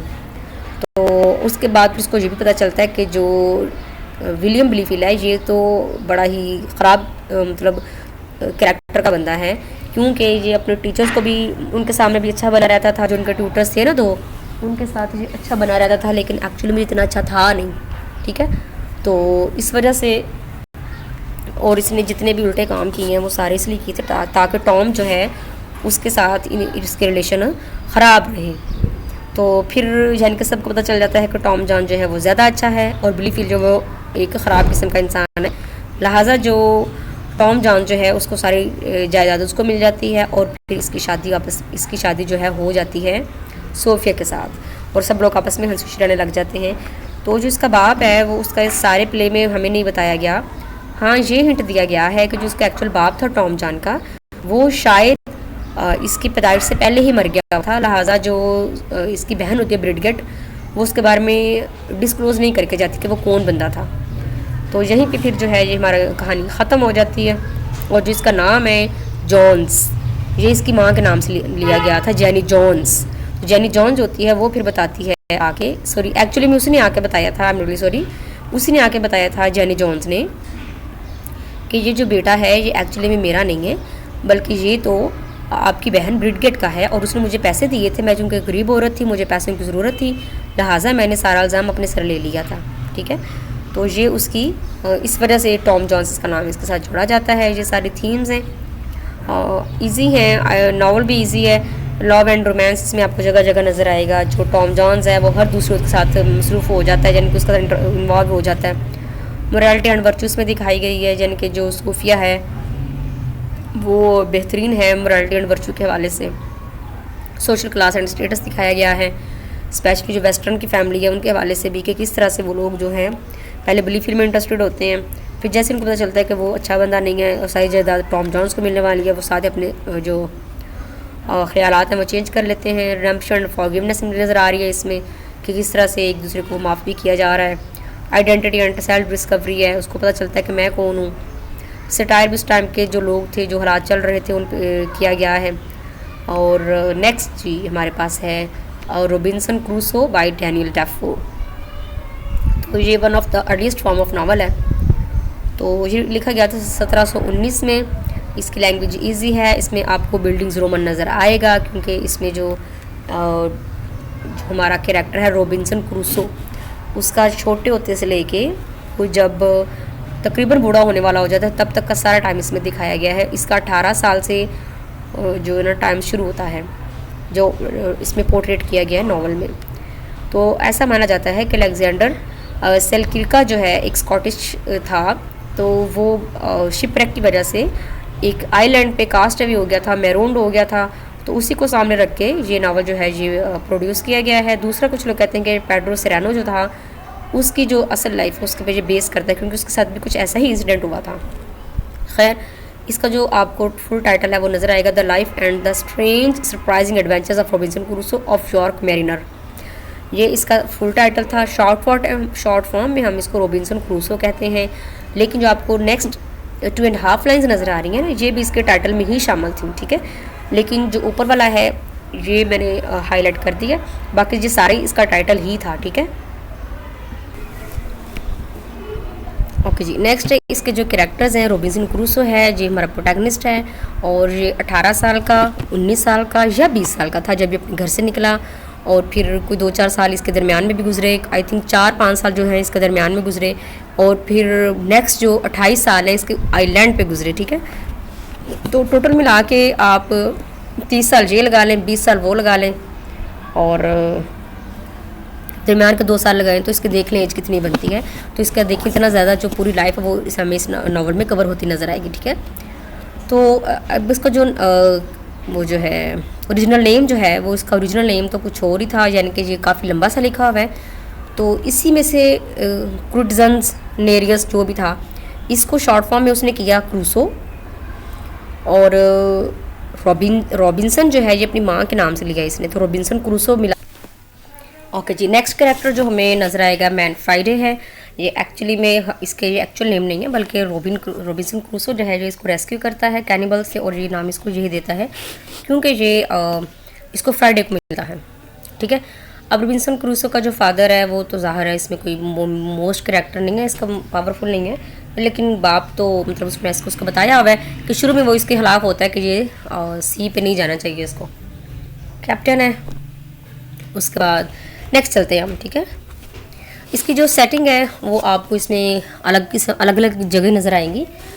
इसमें आपको इंग्लैंड का ये जो कि इंग्लैंड का रहने वाला है, फिर ये नॉर्थ अफ्रीका भी जाता है, साउथ अमेरिका भी जाता है। नॉर्थ अफ्रीका में ये जाता है, यहाँ पे इसको बेचा जाता है। तो उसके बाद साउथ अमेरिका भी ये जाता है काम शाम करने के लिए। उसके बाद अटलांटिक ओशन जो है उस साइड पे जाकर जो कैप्चर होता है। अच्छा, अगर आप इसको डिटेल में देखें या इसको आप मिन्यूटली डिटेल्स आप इसको देखें तो इसमें टोटल 8 वॉयज जो हैं जो इसने की हैं, जिनके 8 सफ़र की हैं इसने। तो मैं इन्हीं 8 सफ़र को सामने रख के आपको इसको स्टोरी बता दूंगी ताकि आपके लिए इनको समझना आसान हो जाए। ओके, इसका जो सबसे पहला जो इसका वॉयज है, जो सबसे पहला इसका समंदरी सफ़र है, अपने बाप की बहुत सी पाबंदियों के बावजूद जो है ये 1652 में ये अपना फर्स्ट जो इसका होता है सफ़र शुरू करता है। उसमें इसमें क्या होता है कि ये शिपरेक होता है और इसको वापस आना पड़ता है। लेकिन जब ये वापस आता है वहाँ पे तो जब ये सफ़र में होता है तो ये स्टॉर्म में फंस जाता है, तो ये तब बड़ा परेशान होता है कि ठीक है मैं आज कभी सफ़र नहीं करूँगा, ये है वो। लेकिन जैसे ही ये सेफली लंदन पहुँच जाता है तो ये क्या करता है, ये अपनी उस बात से मुकर जाता है, दोबारा से जो है रास्ते से ही घर नहीं जाता, रास्ते से ही ये कुछ चीज़ें खरीदता है और उनको बेचने के लिए, यानी कि एक ट्रेडिंग वॉयज की हैसियत से जब वहाँ से दोबारा जो है गिनी की तरफ चला जाता है। गिनी की तरफ एक शिप जा रही होती है जो उस पर सवार हो जाता है, तो ये अफ्रीका वाली साइड पे जाता है, ठीक है। वहाँ पे ये कारोबार करता है। इसको 300 आई थिंक पाउंड जो है वो इसको मुनाफा होता है। 200 जो है वहाँ पे जो वाइफ विडो होती है उसको देता है कैप्टन की, और 100 रुपया जो है ये अपने साथ लेता है, 100 पाउंड जो अपने साथ लेता है। और ये तीसरा वॉयज शुरू करता है ट्रेडिंग वॉयज की हैसियत से ये इसको शुरू करता है। लेकिन रास्ते में ये जो होते हैं मूरिश पायरेट्स इनको पकड़ लेते हैं, यानी कि जो अफ्रीका के जो लोग होते हैं, अफ्रीका के कज़ाक इनको पकड़ लेते हैं और उनको जो ले जाते हैं स्लेव बना के, और वहाँ पे जाके इनको सैली में बेच देते हैं। वहाँ पे ये 4 साल तक काम करता रहता है। तो कुछ लोग कहते हैं 4 साल और कुछ कहते हैं 2 साल। अगर 2 साल देखा जाए तो 54 से ही बनती है इसकी, ठीक है। तो वहाँ पे ये फिर 2 साल तक या 4 साल तक वहाँ पे ये काम करता रहता है मछलियाँ पकड़ने का। कैप्टन के लिए ये एक अच्छा इंसान होता है, यानी कि इसको बेहतरीन समझा जाता है, तो कैप्टन इसको अपना गुलाम बना लेता है और इससे 4 साल तक मछलियाँ पकड़वाने का काम करते हैं। फिर वहाँ ये काफ़ी दफ़ा कोशिश करता है वहाँ से एस्केप करने की, लेकिन ये कामयाब नहीं हो पाता। एटलीस्ट भी जो ज़ुरी होता है, एक और ग़ुलाम होता है, वो भी मूर होता है, उसको ये साथ लेता है, और एक और ग़ुलाम होता है इस्माइल। इन दोनों को साथ लेके ये वहाँ से भाग जाते हैं। लेकिन जो इस्माइल होता है उसके साथ इसके क्लैशेस आ जाते हैं, लिहाजा उसको जो है वो समंदर में फेंक देता है और ख़ुद दोनों जो है ये वहाँ से चले जाते हैं। फिर समंदर में ये काफ़ी देर तक भटकते रहते हैं, इनको पता नहीं चल रहा होता कि हम किस तरफ जाएँ। ज़ाहिर है समंदर में भी रास्ते होते हैं। फिर कहीं जाके एक जो पुर्तगीज़ जो ट्रेडर्स होते हैं वो कश्ती में होते हैं, वो इन लोगों को रेस्क्यू करते हैं, इनको अपने साथ लाते हैं और ब्राज़ील ले जाते हैं। वहाँ पे जाके ये काम करता है प्लांटेशन का, और काफ़ी सा मतलब इस तरह ये काम करता रहता है, इसको काफ़ी सारा फ़ायदा भी होता है। फिर इसको कोई मशवरा देता है कि तुम ऐसा करो कि तुम जो है थोड़े से ग़ुलाम ख़रीद लाओ ताकि वो तुम्हारा काम ज़्यादा कर सकें और तुम्हें जो प्रॉफिट है वो ज़्यादा हो। ये ग़ुलाम खरीदने की उसकी निगाह से जाता है, दोबारा से ये मोरक्को की तरफ जाने की कोशिश करता है। लेकिन जब ये मोरक्को की तरफ जा रहे होते हैं तो यहाँ पे गिनी की तरफ जा रहे होते हैं, तो रास्ते में जो है इनका जो स्टॉर्म जो है वो आ जाता है, जिसकी वजह से जो इनकी कश्ती है वो रास्ता भटक जाती है। और फिर फाइनली जो है ये अपने क्रू से बिछड़ जाता है, यानी कि वो सब लोग शायद कहीं जहाज़ से शिपरेक में, कहीं शिपरेक में वो कहीं बिछड़ जाते हैं या डूब जाते हैं, जो भी होता है उनके साथ। लेकिन ये जो है ये फंस जाता है एक आइलैंड पे, उस आइलैंड का इसको नेम भी नहीं पता होता। तो वहाँ पे फिर ये जो है अपनी ज़िंदगी के 28 साल गुजारता है। उन 28 सालों को इसने कैसे गुजारा वो डिटेल जो है वो एक पूरी बुक की हैसियत से रखती है, यानी कि इतनी वो इन्होंने डिटेल में इस पर बात की हुई है कि वहाँ पे जो पहले दिन जाता है, फिर ये 13 दिन लगते हैं इसको, और हर रोज़ जो है एक चक्कर लगाता था, क्योंकि बाइलक कोइंसिडेंट होता है इसका कि इसकी जो शिप होती है वो साहल से ज़्यादा दूर नहीं घिरी होती, फंस जाती है। तो ये बार बार वहाँ पे जाता है और फिर ये चीज़ें जितनी इसको चाहिए थी ज़रूरी ले आता है, खाने पीने का सामान ले आता है, बाइबल ले आता है, कुत्ते ले आता है, एक कुत्ता 2 बिल्लियाँ लेके आता है, पेन पेंसिल वगैरह लेके आता है, गन पाउडर, गन्स वगैरह भी लेके आता है। और ये सब चीज़ें जो हैं ताकि इसको होता है कि चले कभी ना कभी तो चीज़ें काम आएंगी, गन पाउडर वगैरह भी तो काम भी आती हैं इसकी। खैर वहाँ पे फिर ये एक वो बनाता है, क्रॉस बनाता है, स्लीप बनाता है, उसके ऊपर जो है वो मार्क लगाता रहता है। जिस दिन उस पर फंसा था उस दिन की वो डेट वहाँ पे डालता है कि आज का दिन मैं यहाँ पे फंसा हूँ। और जितने ये हर रोज़ का एक मार्क लगाता जाता था कि आज ये डेट हो गई है, आज ये दिन और ये डेट हो गई है। फिर वहाँ पे उस रहते रहते उस दौरान ये बर्तन बनाना सीखते हैं, मिट्टी के बर्तन कैसे बनाए जाते हैं, खेती बाड़ी कैसे की जाती है। उसके अलावा जो है ये ऐसे ही तकरीबन 23 साल तक, उस दौरान फिर एक दिन क्या होता है ये बीमार भी पड़ जाता है और बहुत ज़्यादा बीमार हो जाता है। उसी बीमारी के दौरान फिर इसको पता चलता है कि इसको ख्वाब में कोई इसका विजन होता है कि कोई इसकी तरफ स्पिरिट आ रही होती है, तो वो इसको कहती है कि तुम जो हो अपने गॉड को भूल गए हो, लॉर्ड को भूल गए हो। तो ये फिर जो है बाइबल की तरफ मोल्ड हो जाता है। फिर हर रोज़ ये जो है बाइबल के 1, 2, 3 पेजेस पढ़ा करता था ताकि मैं जो हूँ क्रिश्चियन ही रहूँ, अपने लॉर्ड को ना भूल जाऊँ। इस तरह करते करते तकरीबन 23-24 साल गुजर जाते हैं। एक दिन फिर जो है उस आइलैंड पे इसको नज़र आता है पहनने के लिए जो जानवर की खालें होती थी, उस आइलैंड पे कुछ जानवर ऑलरेडी मौजूद थे, ठीक है। तो ये उनको मारा नहीं करता था, जो बकरियां थीं उन बकरियों को उसने मारा नहीं बल्कि उनकी परवरिश की और उनका गोश्त जो था ये इस्तेमाल किया करता था, ठीक है। तो उनकी जो खाल होती थी ये पहन लिया करता था। तो अब देखें 23 साल तक, एक छोटा अरसा नहीं है, 23-24 साल का एक टाइम होता है। उस टाइम पे आप बिल्कुल ही अकेले रह रहे हैं, तो आपने सर्वाइव कैसे करना है। मतलब एक बेहतरीन किस्म का जो नावल है डैनियल डेफो ने प्रोड्यूस किया है। मतलब किस किस्म की थिंकिंग उसके जहन में आई होगी, जो भी था, लेकिन इसने एक शानदार नावल बनाया मेरे ख्याल में। तो उस दौरान फिर 23-24 साल के बाद इसको आइलैंड पे कुछ बड़े बड़े फुटप्रिंट्स नज़र आते हैं। इसको लगता है कि शायद ये किसी इंसान के होंगे, लेकिन वो फुटप्रिंट जो थे कैजुअल साइज से बड़े होते हैं। तो फिर अंदाज़ा लगाते हैं कि ये कैनिबल्स होंगे, और एक्चुअली वो they were cannibals and he have brought some praise to eat, to sacrifice, to slot for their religious purposes. तो ये जो होता है ये चाहता है कि चलो मैं इनको मार देता हूँ, लेकिन फिर ये सोचता है कि मेरा इन्होंने क्या बिगाड़ा है। तो ये लेकिन ये डर भी जाता है, ठीक है। फिर 2-2.5 साल गुजर जाते हैं ऐसे ही। तो कोई भी जो है दोबारा वो लोग इस आइलैंड पे नहीं आते हैं। तो उस दौरान जो था इसका जो डर तो होता है थोड़ा किसी हद तक कम हो चुका होता है। फिर ये चेक करता है, बोट इसने एक बनाई होती है। अब ये नहीं कि इसने इंसानों में वहाँ से निकलने की कोशिश नहीं की, जितनी दफ़ा इसने निकलने की कोशिश की उनको कोई ना कोई प्रॉब्लम आ जाती थी। शिप ख़राब हो गया है, यानी कि जो बोट जो बनाई थी उसने वो ख़राब हो जाती है, या कुछ ना कुछ हो जाता था इसको। तो फिर इसने निकलने का इरादा तर्क कर दिया हुआ था। फिर जब इसको फुटप्रिंट नज़र आती हैं तो इसने चक्कर लगाया आइलैंड का, और इसको पता चलता है कि इस आइलैंड के आसपास एक और आइलैंड है जहाँ पे कैनिबल्स रहते हैं, और वो सेक्रीफाइसेस के लिए इस आइलैंड पर आते हैं, ठीक है। अब ये जो है फिर क्या करता है कि नेक्स्ट टाइम वो लोग जो 2-2.5-3 साल के बाद जब दोबारा वहाँ पे आते हैं तो वो फिर क्या करता है, उनमें से एक जो आदमी होता है, एक प्रे जो होता है, उसको वो इसकी तरफ भाग के आता है। असल में उनके पास 2 होते हैं सेक्रीफाइस करने के लिए, 2 लोग होते हैं, जिनमें से एक को तो आई थिंक वो सेक्रीफाइस कर लेते हैं, और एक जो होता है वो भाग के इसकी तरफ आ जाता है। इसके पास चूँकि गन होती है तो लिहाजा ये दूर से ही शूट करके उनको मार देता है। और इस आदमी का नाम, इस मोर का नाम, इस स्लेव का नाम वो रखता है फ्राइडे, मैन फ्राइडे।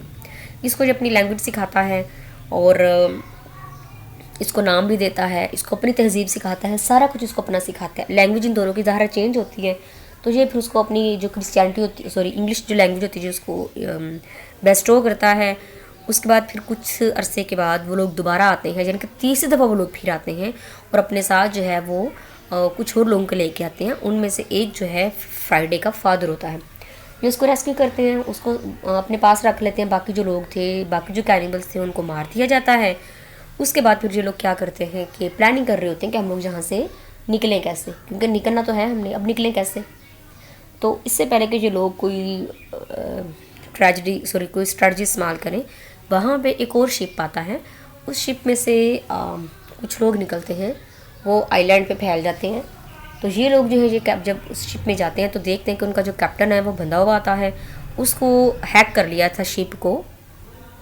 वो लोग इसको कैप्टन को अपनी मर्ज़ी से अपनी मर्ज़ी के काम करवाना चाह रहे होते हैं, लेकिन वो नहीं करता। तो लिहाजा उन्होंने उस बंदे को पकड़ लिया हुआ था और उसको जहाँ पे इस आइलैंड पे वो छोड़ने आए थे मरने के लिए। उनके ख्याल में ये एक आइसोलेटेड आइलैंड था और जो ये उसकी पनिशमेंट होगी, उसके लिए एक बहुत बड़ी सज़ा होगी कि उसको जहाँ पे रखा जाए और उसको ऐसे ही मरने के लिए छोड़ दिया जाए।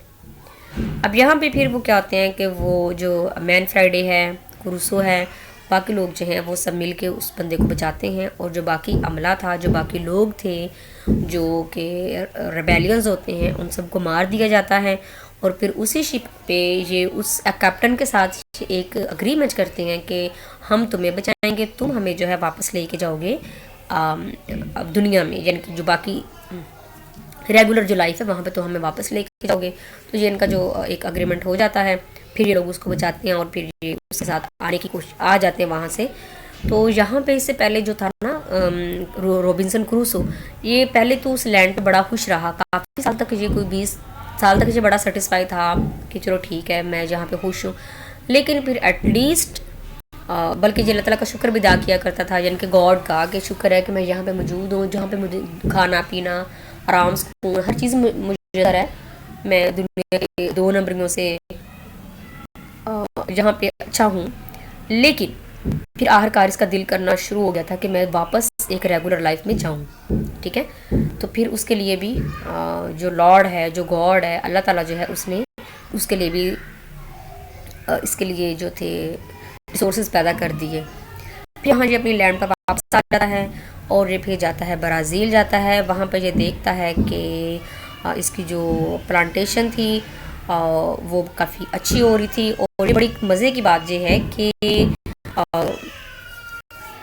वहाँ जो उसका प्रॉफिट सारा वो सारा सेव हो रहा था, यानी कि उन लोगों ने इसके साथ धोखा नहीं किया था।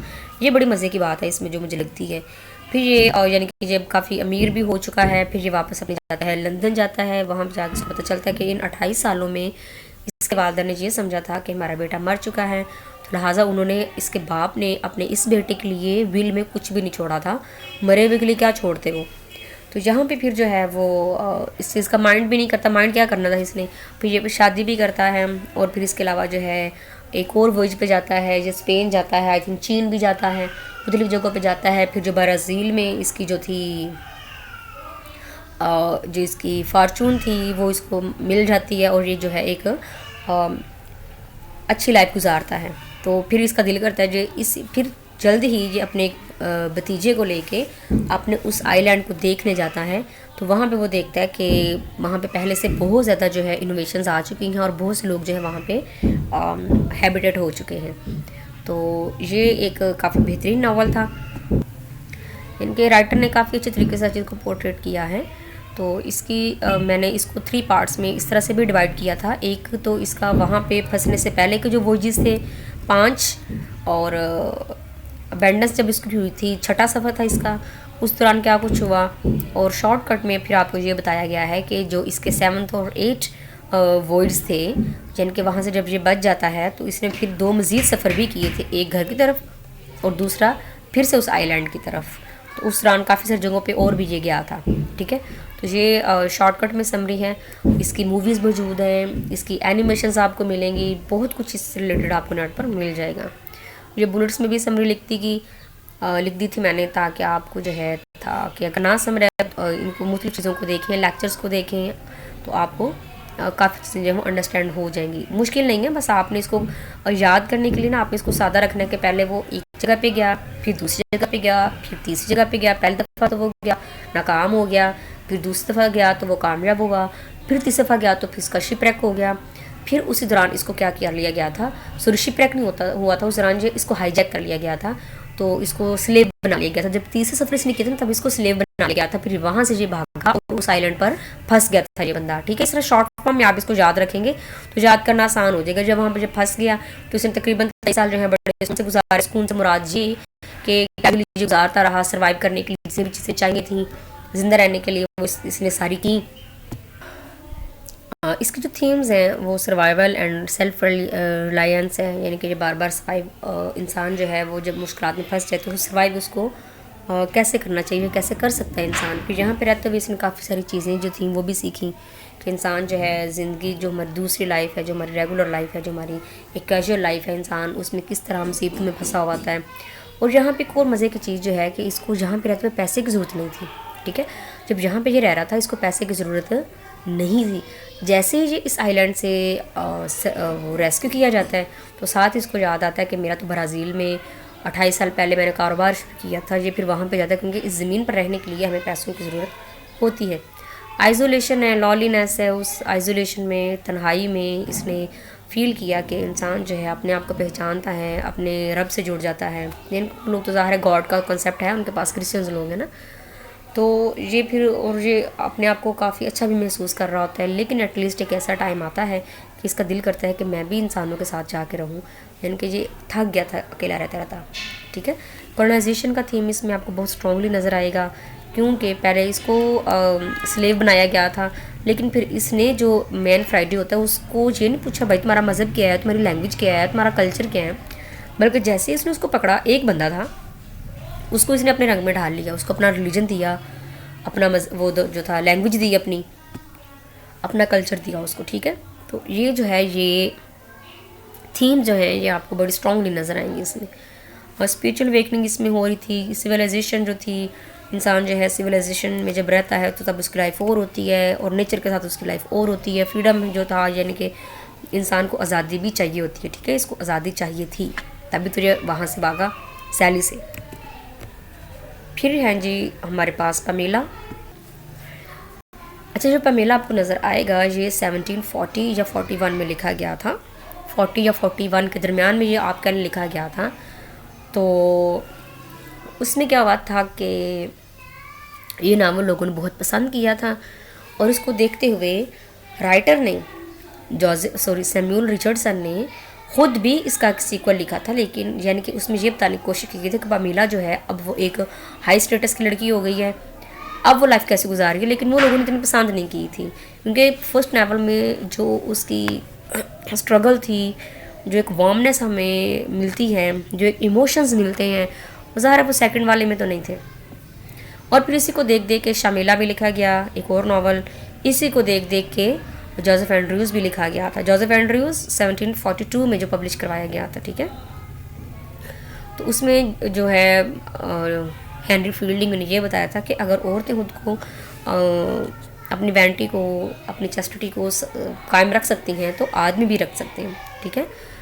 तो नेक्स्ट जो है इसका हमारे पास इसके कैरेक्टर्स हैं। पैमेला एंड्रयूज़ है जो हमारी हीरोइन है। मिस्टर बी है जो कि इसको बार बार जो है अप्रोच करने की कोशिश कर रहा होता है। लेडी डेवर्स है, ये इसकी बहन है जो कि इस रिश्ते को पसंद नहीं करती है जब इनके आपस में शादी हो जाती है। मिस्टर जूकस है, ये वो औरत है जो कि मिस्टर बी की हेल्प करती है। और मिस्टर एंड्रयूज़ यानी कि ये इसका बाद फादर है। मिसेस एंड्रयूज़ ये इसकी वालदा है। मिस्टर विलियम्स है, ये एक क्लर्जी मैन है जो कि हेल्प कर रहा होता है पमीला की, और इसे बेचारा इसी हेल्प में पकड़ा भी जाता है, जेल में चला जाता है।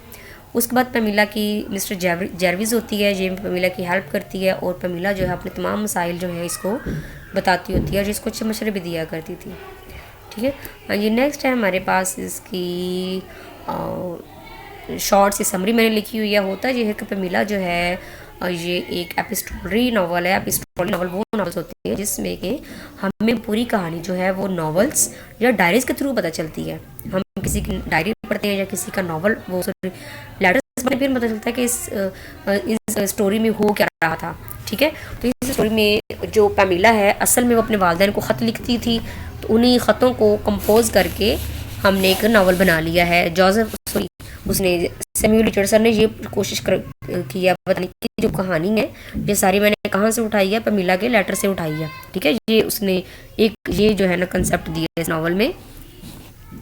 तो अब ये होता है कि पैमिला जो है वो गरीब घराने की लड़की है और वो सिटी में या किसी और स्टेट पे जाके काम कर रही होती है। लेडी बी होती है, तो लेडी बी जो है वो अब डेथ बेड पे है और वो मर जाती है। तो उस दौरान जो है पैमिला और बाकी सर्वेंट्स को लगता है, बाकी स्टाफ को लगता है कि हमें निकाल दिया जाएगा। लेकिन जो उसका बेटा होता है मिस्टर बी, वो अनाउंस करता है कि मेरी माँ मर गई है, लेकिन आप लोग परेशान नहीं हो, आप लोग नौकरी से नहीं निकाला जाएगा। सब लोग सुन के ये बहुत खुश हो जाते हैं कि हमारी जो जॉब्स हैं वो अब सिक्योर है।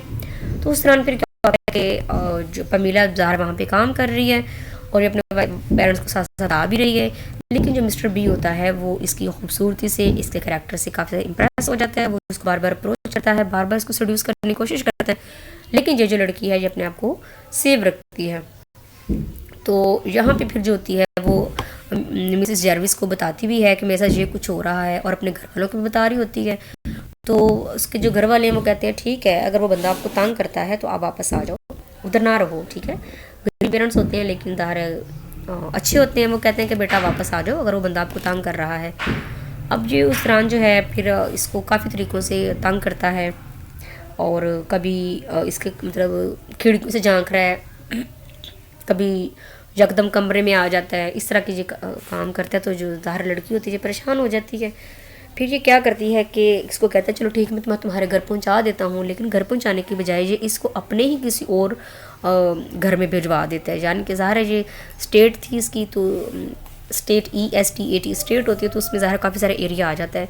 तो ये क्या करता है कि इसको अपने किसी और घर में भिजवा देता है, वहाँ पर इसकी एक और मुलाजमा भी होती है, उसके साथ इसको ये रखता है। तो वो जो होती है वो फिर ज़ाहिर अकेली मुलाजमा थी और वो मुलाजमा भी मिस्टर बी की बात मानती थी। अब ये क्या करते, इसका ये ख्याल था कि मैं जो हूँ यहाँ पे अकेले इसको इजीली जैसे चाहे तंग कर सकता हूँ, लेकिन जहाँ पे भी जो होती है वो इसकी बात नहीं मानती है। फिर वो क्या करता है, एक दिन जो है एक मुलाजमा के भेस में, यानी कि उसके कपड़े पहन के इसके पास आता है। तो जो होती है पैमिला, उसको पता चल जाता है कि ये मुलाजमा नहीं है बल्कि ये तो मिस्टर बी है। तो वो अपनी सांस रोक लेती है, जिससे ये शो करवाती है कि वो मुर्दा है या बेहोश हो चुकी है। तो इस बात से जो है मिस्टर बी बहुत इम्प्रेस होता है। और उससे पहले इसने जब इसको तंग किया था तो इसने इसको पैसे दिए थे कि तुम ये पैसे ले लो और किसी को बताना नहीं। तो लेकिन वो उसने उसकी इन पैसों की ऑफ़र जो थी पैमिला ने वो रिजेक्ट कर दी थी।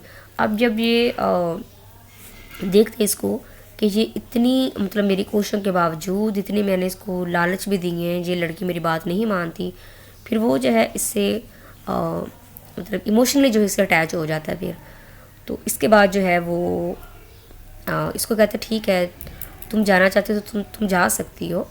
तो फिर ये वहाँ से आ जाती है अपने घर जाने के लिए। तो सॉरी उससे पहले जो होती है ना जिसकी मुलाजमा होती है वो इसको लेटर देती है कि ये देखिए इसके लेटर्स हैं। वो चूँकि उसने लेटर पोस्ट तो नहीं कर पाती थी, लेकिन उसने लिखे हुए थे कि कभी ना कभी जर्नल्स की शक्ल में उनको सेव करती जा रही थी कि कभी ना कभी मुझे मौका मिलेगा इन लेटर्स को अपने वालदैन तक पहुँचाने का।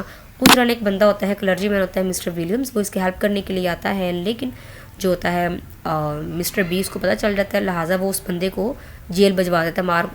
मार पटाई के बाद उसको जेल भिजवा देते हैं। अब ये फिर अकेली हो चुकी होती है, लिहाजा फिर ये जो है इसको कहता है कि ठीक है अगर तुम मेरी बात नहीं मानती तो तुम घर जा सकती हो अपने।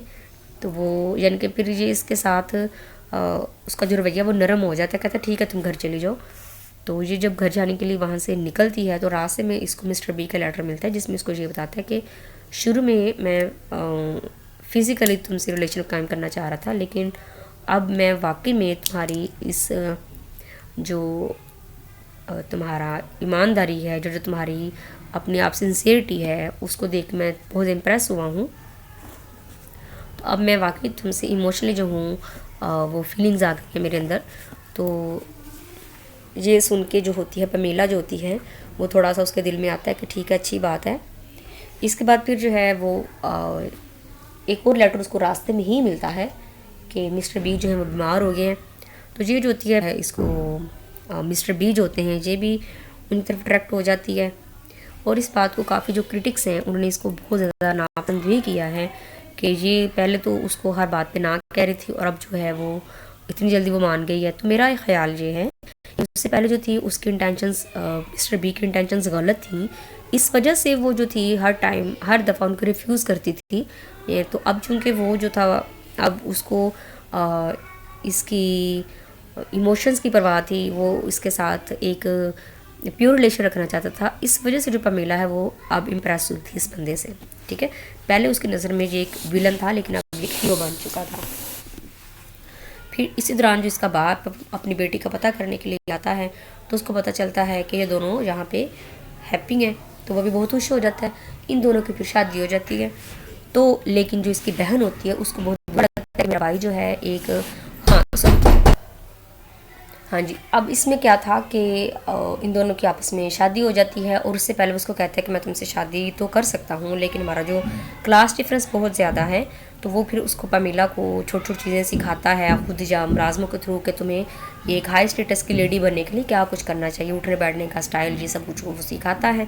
फिर उनकी शादी हो जाती है और फिर लेकिन इसके बाद उसकी बहन होती है वो इस चीज़ को पसंद नहीं करती कि मेरा भाई जो है अकेला अकेला भाई है और उसकी शादी जो है वो एक ऐसी लड़की से हो रही है जो कि पहले मुलाजमा थी। और the same problem we face, मतलब हर सोसाइटी में चीज़ें पाई जाती हैं। जो सोशल स्टेटस है या स्टेटस कॉन्शियस जो लोग हैं वो हर सोसाइटी में पाए जाते हैं। फिर आपस में जो इसकी बहन है वो इनका ज़ाहिर क्लैशेस भी आ जाते हैं पमीला के साथ इसके। तो फिर वो उसको बताती है कि तुम्हें पता है कि मेरा भाई जो है कॉलेज लाइफ में इसका किसी लड़के के साथ अफेयर था and they bought a girl that is called Fanny Good, Fanny उस बच्ची का नाम होता है, गुडविल, फैनी गुडविल उसका नाम होता है। तो वो कहती है कि अब जो उसकी माँ है, लड़की की बच्ची की जो माँ है, उसने दोबारा शादी कर ली है, यानी कि उसने कहीं और शादी कर ली है। तो अब ये है मेरे भाई का स्टेटस। मतलब ये एक बड़ी, मतलब मुझे वैसे बड़ी बुरी बात लगी थी कि अपने भाई को तुम बचाने के लिए उसका जो है एक ऐसी चीज़ अपनी मतलब भाभी को बता रही हो, मतलब जो कि नहीं बतानी चाहिए थी। तो ये एक बड़ी, मतलब इस हवाले से मुझे बड़ा बुरा लगा था ये इसका जो इसकी बहन का जो काम था। खैर वो बताती है, लेकिन जो पमेला होती है वो एक अच्छे दिल की लड़की होती है, वो इस चीज़ को एक्सेप्ट कर लेती है, कहती है कोई बात नहीं है। बल्कि उल्टा वो क्या करती है, उस छोटी बच्ची को वो अपने साथ रख लेती है और उसको वो पालती है। ठीक है, अब यहाँ पे फिर आगे क्या होता है कि इन दोनों की फिर आपस में सुलह हो जाती है, पमीला की और अपनी नंद की, इनके आपस में सुलह हो जाती है। और जो पमीला है वो लड़की जिसको सब लोग पहले एक सर्वेंट के नाम से जाने जाते थे, सर्वेंट के नाम से जानी जाती थी, अब हरमंदा जो है उसकी तारीफ़ कर रहा होता है क्योंकि उसने अपने मुआशरे में अपनी जो एक उसकी पहचान थी वो नेक नामी से बनाई है और वो हर एक के साथ बड़े अच्छे तरीके से पेश आती है। लिहाजा उसकी जो लाइफ है वो एक बड़ी बेहतरीन लाइफ बन जाती है। ठीक है, और ये बड़ा एक सादा सा प्लॉट था, थोड़े से करैक्टर थे, सीधी सी कहानी थी। इसमें जो थीम्स हैं वो भी इजी होती हैं, इस वजह से मैं इनको हर एक को अलग अलग से एक्सप्लेन नहीं कर रही होती हूँ क्योंकि आई थिंक कि हर बंदा जो इन चीज़ों को समझ सकता है। The last one we have castle of Otranto a gothic story. इसको लिखा था भाई होरेशियो वालपोल या हॉरेस वालपोल। अब ये होरेशियो वालपोल कौन है? होरेशियो वालपोल जो है ये बेटा है जो हमारा हमने पीछे पढ़ा था Robert Walpole, first prime minister जो है इंग्लैंड जो है कुछ अर्सा के लिए, आपको पता रिपब्लिक भी हुआ था, तो उस दौरान जो उसका प्राइम मिनिस्टर था वो फर्स्ट प्राइम मिनिस्टर जो था रॉबर्ट वालपोल था। उसका बेटा जो है होरेशियो वालपोल, ये जो है इसने फर्स्ट नावल लिखी थी गॉथिक नावल, और इसने जो गॉथिक नावल का जो कंसेप्ट था वो एक मैन्युस्क्रिप्ट से लिया था 16th सेंचुरी कौन सी सेंचुरी को कहेंगे, 1501 से लेकर 1599 तक का जो टाइम है, 1501 टू 1599 तक का जो टाइम है उसको 16th सेंचुरी कहा जाता है। तो उसको वहाँ से उस टाइम पीरियड से कहीं एक सेपरेट कहीं मिला होगा, किसी दीवार में या कहीं पढ़ा होगा, तो इसने उसी को बेस बना के एक गॉथिक स्टोरी लिखी थी। ठीक है, इसको जो जॉनरा है वो आपको मिलेगा फिक्शन और गॉथिक। फिक्शन यानी कि रियलिटी बेस नहीं है, ये गॉथिक है यानी कि इसमें आपको जगह जगह डार्क एलिमेंट नजर आएंगे। तो सबसे पहले जो हमारे पास मैनफ्रेड है, मैनफ्रेड कौन है? ये इसका जो प्रोटैगनिस्ट नहीं है, एंटागनिस्ट है ये।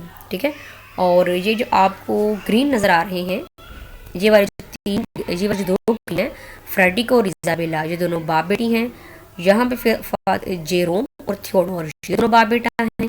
और यहाँ पे आपको नजर आएंगे मेटिल्डा, हिप्पोलिटा और कॉन्रेड और मैनफ्रेड, ये चारों आपस में फैमिली है।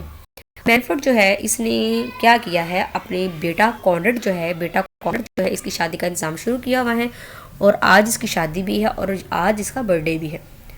अब क्या है, ये भी 15 साल का ही है, एक बीमार बच्चा है, लेकिन इसके बाप को जल्दी क्यों है इसकी शादी करवाने की, क्योंकि इनको एक मिली हुई है कि जैसे ही जो कैसल तुम्हारे पास है, कैसल ऑफ ट्रेंटू, इसका असल मालिक बड़ा होगा, यंग होगा, इस काबिल हो जाएगा तो थ्रोन तुमसे, अपना कैसल तुमसे वापस ले लेगा। लिहाजा चाहता है कि जल्द से जल्द मेरे बेटे की शादी हो ताकि इनको एक एयर जो है मिले, एयर, HEIR, इसको हम हेयर पढ़ते हैं, हायर पढ़ते हैं, तो इसकी प्रोनाउंसिएशन है एयर, ताकि इनका जो एक एयर है वो इनको मिले। इसमें H भी साइलेंट है और R भी साइलेंट है, ठीक है, ताकि जो है इनको एक वारिस मिले और ये लोग जो है अपने कैसल को, अपने थ्रोन को मजबूत कर सकें, ठीक है। अब जो है आज इसका बर्थडे भी है और आज इसकी शादी भी है। और अब इज़ाबेला जो है ये कौन है, इज़ाबेला जो है ये एक नाइट है, फ्रेडरिक, ये इसकी बेटी है और इसके साथ इसकी शादी हो रही है। ये एक बड़ी अच्छी लड़की है इज़ाबेला, बड़ा इसका करैक्टर जो है वो बेहतरीन है, मजबूत करैक्टर की लड़की है ये। तो इसकी शादी हो रही है कॉन्रेड से। अब कॉन्रेड जो है वो शादी वाले दिन ही आसमान से एक बहुत बड़ा हेलमेट गिरता है और ये मर जाता है, ठीक है। सब लोग इसको ढूंढ रहे होते हैं कहाँ है, लेकिन ये मरा पड़ा होता है और एक मुलाजिम आके बताता है कि मैंने देखा था एक आसमान से एक हेलमेट आके गिरा और उसने कॉन्रेड को मार दिया। अब ये हेलमेट जो है असल में आसमान से नहीं आया था, बल्कि असल में ये अच्छा, अब जो है कॉन्रेड है ये इसकी चूँकि डेथ हो चुकी है और उसका जो बाप है वो काफ़ी परेशान है कि मेरे बेटे की डेथ हो चुकी है। अब मैनफ्रेड जो है इसको चूँकि एक वारिस की तलाश थी, तो लिहाजा ये क्या करता है कि ज़ाहिर को अपनी फैमिली में ही, अपनी लाइन एज में ही इनको एक वारिस चाहिए। तो ये क्या कहता है कि मैं जो इज़ाबेला, मैं इससे खुद शादी कर लेता हूँ। क्या बाप है। अब इज़ाबेला से खुद शादी करना चाहता है, लेकिन इज़ाबेला चूँकि ज़ाहिर बूढ़ा है और मतलब यंग है, खूबसूरत है, अपने फैसले कर सकती है और वैसे भी ये प्रिंसेस है, तो ये कहती है कि मैंने इससे शादी नहीं करनी और ये यहाँ से भाग जाती है। अब ये जहाँ से भाग रही होती है और इसी दौरान जो है थियोडोर एक फार्मर होता है, ये क्या करता है कि ये भी इसी कैसल की बुलबुलियों में गुम हो रहा होता है, क्योंकि ये जो है ये भी भाग रहा होता है यहाँ से, ठीक है। ये कहीं और से आता है और ये इज़ाबेला जो है यहाँ से भाग रही होती है। इज़ाबेला जो है ये फिर कहीं जाके पनाह लेती है एक चर्च में और फादर जो जेरोम है जो है ये इसको प्रोटेक्ट करता है। ये सब लोग जो हैं और थियोडोर जो है ये इस फिर लड़की की, चूँकि ये भी एक न्यू बंदा है, इज़ाबेला जो है ये फिर इसकी हेल्प करता है इज़ाबेला की और इसको जो लेके बंद, आई थिंक एक केव में शायद रख देता है इसको। नहीं, यहाँ पे जो है फिर मैनफ्रेड इसको पता चलता है कि जो थियोडोर बंदा है इसने इसको प्रोटेक्ट किया है। जेरोम जो है ये भी इस पादरी है चूँकि जहाँ का, तो अब सॉरी ये फ्रायर होता है। अब मैनफ्रेड जो है ये अपने नाइट्स के साथ जहाँ पे आता है और यहाँ पे आके ये थियोडोर के साथ इनकी लड़ाई शुरू हो जाती है। उस लड़ाई में फ्रेडरिक जो होता है ये खुद भी इसमें शामिल होता है, इसके लड़की का बाप भी, ठीक है, इनके सब मिले में। अब यहाँ पे जो है सिचुएशन उसमें जो होता है कि ये लोग जो हैं ये ज़ाहिर ताकतवर होते हैं, ये अनाउंस करते हैं कि थियोडोर जो है इसको डेथ सेंटेंस इसको दे देते हैं और इसको मारने के लिए जेरोम जो है इसी को कहा जाता है कि तुम चूँकि यहाँ के फ्रायर हो तो लिहाजा तुम ही इसको मारना चाहिए। इसको मारने के लिए जब इसकी जो शर्ट रिमूव करता है तो ये देखता है कि इसके कंधे के नीचे या कंधे के पास कहीं करके ना इसको मार्क होता है, जिसे ये पहचान लेते हैं ये तो मेरा ही बेटा है। ये फिर क्या करता है कि कहता है कि ये मेरा बेटा है, मैं इसको नहीं मारूंगा। अब इससे आगे क्या होता है, अब यहाँ पे जो फ्रेडरिक है ये चाहता है कि हाँ सॉरी उससे पहले जो है ये हिप्पोलिटा को तलाक देना चाहता था, लेकिन उसके लिए इसको मजहबी यानी रिलीजियस अप्रूवल चाहिए था, लीगल अप्रूवल चाहिए था इसको कि हिप्पोलिटा से मेरी डिवोर्स हो जाए और मैं इज़ाबेला से शादी कर लूँ, ठीक है। अब जो जेरोम था ये इसने कहा कि ये गलत है। फिर थियोडोर जो है ये इसको फिर उसके बाद ये जो थियोडोर जो है ये इसका बेटा है। अब इस कंडीशन के बाद क्या होता है कि जो इज़ाबेला है और इसका बाप जो है फ्रेडरिक ये चाहता है कि मैं मैटिल्डा से शादी कर लूँ जो मैनफ्रेड की बेटी है। अब ये क्रॉस मैरिज करना चाहते हैं, दोनों बाप एक दूसरे की बेटियों से शादी करना चाहते हैं।